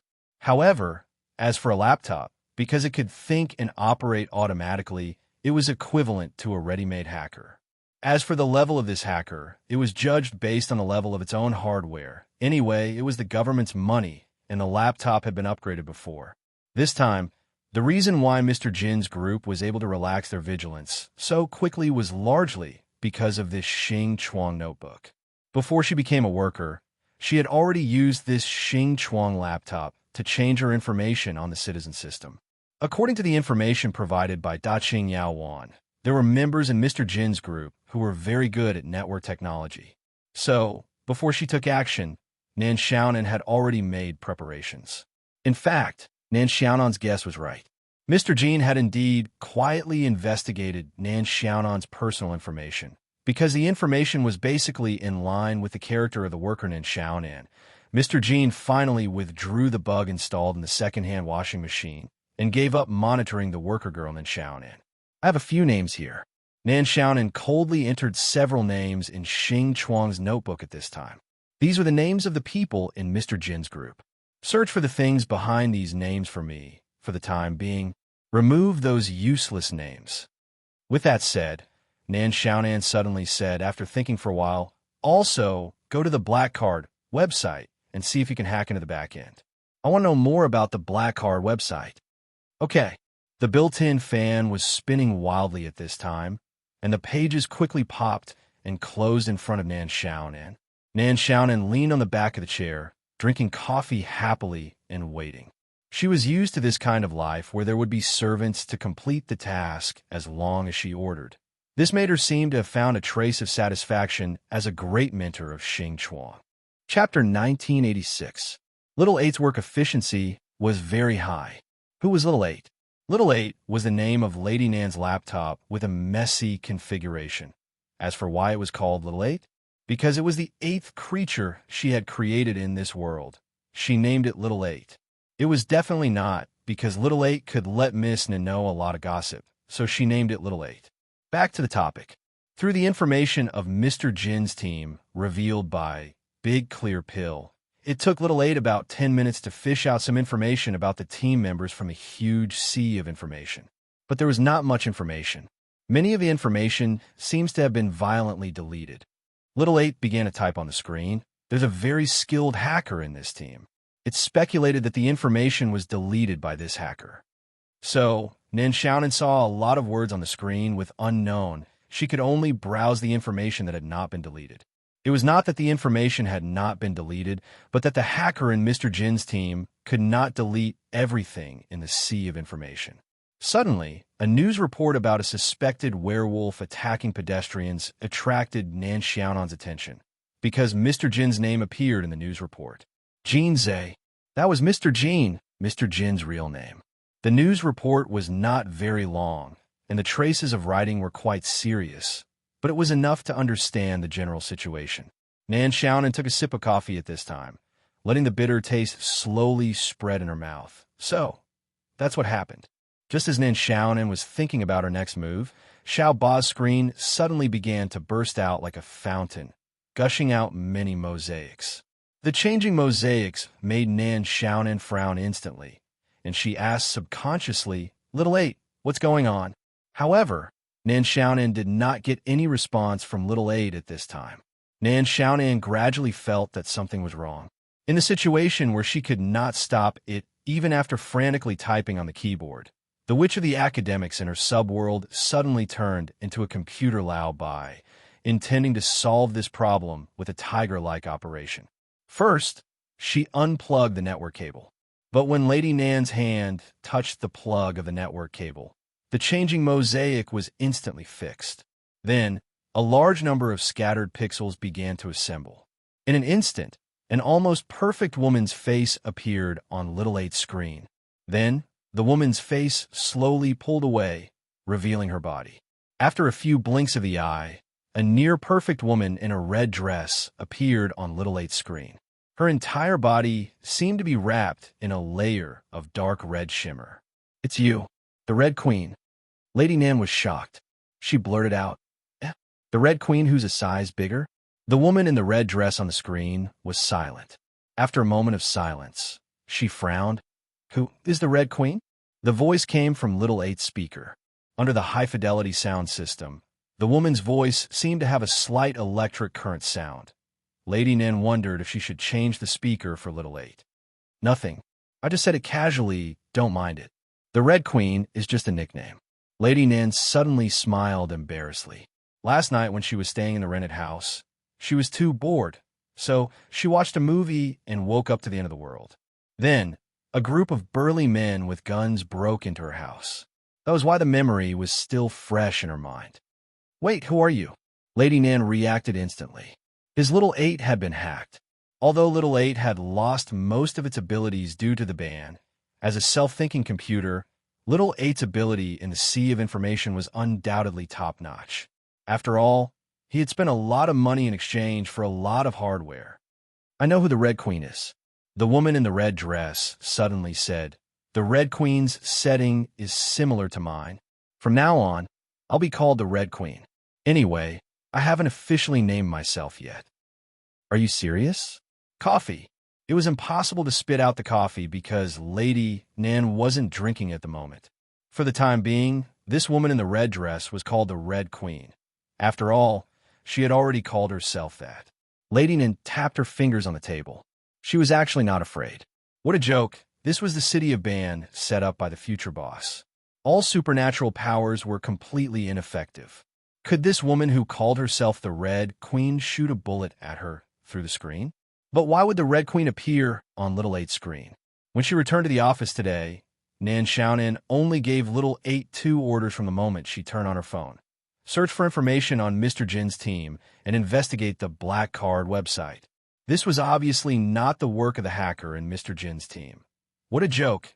Even if the hacker in Mr. Jin's team was very strong, he would never be able to beat Little 8 who had paid for it. In other words, you're the person behind the Black Card website? Nan Xiaonan instantly made a judgment. The mysterious webmaster who created the Black Card website. Correct. The Red Queen's voice sounded again. Nan Xiaonan thought for a while and said, why did you follow the network cable to find me? Is it because I'm hacking into the Black Card website's backend? To be honest, this kind of thing should be done by thousands of hackers in the world right now, right? They didn't break into my first firewall. The Red Queen said indifferently. Only you broke into the third wall, so I'm more curious. Third wall? Lady Nan frowned and asked curiously, how many walls does the Black Card website have? Unlimited, the Red Queen said directly. Nan Xiaonan opened her mouth. So, are you King kidding me? The Red Queen said slowly, as long as my consciousness is awake, I can create countless walls. As long as the speed of breaking through is lower than the speed of my walls, you will never be able to break through. Lady Nan sneered. Don't piss her off, or she will run out of the city of exclusion and create thousands of computers. Let's see who gives up first. She has always been on the path of exploding computers. Wait for the network cable to be unplugged. You be *TCH in a red dress. I've sketched your facial features and micro-expressions. You seem to be delusional about something, the Red Queen said coldly. Are you thinking about something lewd? Lady Nan instantly smiled like a lady. She elegantly picked up her coffee and took a sip. Then, she said indifferently, if you're just curious to see who broke through your 3 walls, you've already seen it. If there's nothing else, scram. Don't you want to know about the Black Card website? The Red Queen suddenly said. You're also an extraordinaire. The one who broke into my firewall was not you, but your laptop. Oh, Lady Nan tilted her head. The Red Queen said, it's called Little 8. When we met in the information ocean just now, it said that it wanted to be my husband. Then it told me everything. Star creation, I'm very interested in this ability. Where's the F***CK? What kind of trashy things have I created? Why are all of their personalities so weird? Nan Xiaonan, hang in there, you must hang in there. Since you know about my star creation technique, be more polite in front of me. Lady Nan snorted and said, if one day I don't like your website, I'll... Cough, cough. I will make 18,000 units of Xing Chuang Xiao Jiao, Xiao, Shi Xiao Qian, and directly blow up your website. That's true. The Red Queen thought for a while and said, from the current situation, there's indeed a higher risk for me. Or rather, I should eliminate the risk as soon as possible. For example, like this. As she said that, just as Nan Xiaonan was stunned, The energy-saving light bulb above her head suddenly exploded. Then the lights in the entire office started flashing crazily. You, what do you want to do? I grew up scared. Lady Nin snorted coldly. I think I still have the ability to make you unable to walk out of this city of exclusion, the Red Queen said expressionlessly. The Red Queen said expressionlessly. The intelligence of this city of forbidden is not bad. It shouldn't be a problem to arrange a traffic accident or accidental electrocution to death. I can also create an assassin network temporarily and designate you as the target of assassination. Human money is just a bunch of useless numbers to me. But to humans, it's something they can sacrifice their lives and go crazy for. What the heck? So much. Nan Xiaonan opened her mouth and frowned. Wait, you humans? You're not human? I'm the queen of the information ocean, the Red Queen said calmly. The current Red Queen. Artificial intelligence, artificial life? Nan Xiaonan had traveled around the various subworlds and had encountered some subworlds with highly developed technology. There were also some information life forms like the Red Queen, and this kind of life form was very difficult to deal with, especially in a world with a high degree of information. There was no way to kill such a life form, unless you could destroy all the electronic products in the world that had chips and were connected to the internet. The few of them could exist in every corner of the world, and their shadows could be found everywhere. This was also one of the types of enemies that Nan Xiaonan was most unwilling to face when she was traveling around the subworlds. But this didn't make sense. Logically speaking, the technology level of this subworld shouldn't have reached the level where such artificial life forms could appear, right? Furthermore, she was still in the process of Boss Luo's entrance examination. How would she know if her future boss would care about her life and death before she completed the preliminary examination that she didn't know if it was an entrance examination or not? If she was really hunted down by the whole world because of the Red Queen, it would be very troublesome and tiring. It would cause her to explode mentally. What do you want to do? After thinking about it, Nan Xiaonan's voice had a hint of gloominess. It's very simple, the Red Queen said calmly. Soon, there will be a package sent to you. What you need to do is to perform a star creation on the things in the package. After this, I will unconditionally help you obtain all the information about the black card in this world. I can also provide you with all the resources in this world. Just one star creation? Nan Xiaonan frowned. Then, she thought of something and said, You want to live in the real world? The package has been sent, the Red Queen said calmly. Please be prepared to check and receive it within 3 days. Wait. Before the word wait could come out, the woman in the red dress on little 8's screen had disappeared. The screen returned to the appearance of many pop-up windows, and then little 8's intoxicated face appeared in the right corner of the screen. Do you know that you look like a teddy in heat when you smile? I want to lick the Queen's Geo. F***. The lighting in the office returned to normal, but Lady Nan's face was gloomy. She felt that there were countless eyes watching her from the outside world. She even had a feeling that she couldn't move an inch. Even her own phone might already have the shadow of the Red Queen. After staying in a daze for more than 20 minutes, Lady Nan snorted and muttered, What technology? Isn't the civilization of magic better? At this moment, the office door suddenly opened. A young man in a yellow uniform came in with a bag. Who ordered the takeout? No one ordered it? But that's what it says on the receipt. Are you Miss Nan? That's me. The young man looked at the receipt and then walked to Nan Xiaonan with a smile. He put down the takeout and suddenly said, Look, it says here that the takeout is for you. The signature is the Red Queen. She also asked me to tell you to remember to take the delivery. Okay, enjoy your meal, and remember to give a 5-star rating. The young man's smile was very warm, but in Lady Nan's eyes, it was very creepy. After the young man left, Nan Xiaonan uneasily opened the takeout box. Spaghetti with meat sauce? What if someone sent her a package with a bomb in it? The demoness of the academies in its world instantly felt nauseous and almost vomited blood. Jean Zay's whereabouts has been found. This is the link. Nan Xiaonan's mobile phone suddenly rang. But this information was obviously not from Little 8. It was from the Red Queen. Damn it, I can't get rid of her. Nan Xiaonan gritted her teeth and said, at the venue of the summit meeting, the storm between the god Kiba and the church's father Stella had completely calmed down. Consultant, all the transcendent representatives are in place. Then let's begin today's meeting. Fire Cloud, evil god, waved his hand. Thus, the spokesperson of the authority walked steadily to the podium, cleared his throat, and announced the official start of today's transcendent meeting. The first topic was the establishment of the World Transcendent Association. The World Transcendent Association was an organization that managed all the transcendent and inhuman in the world.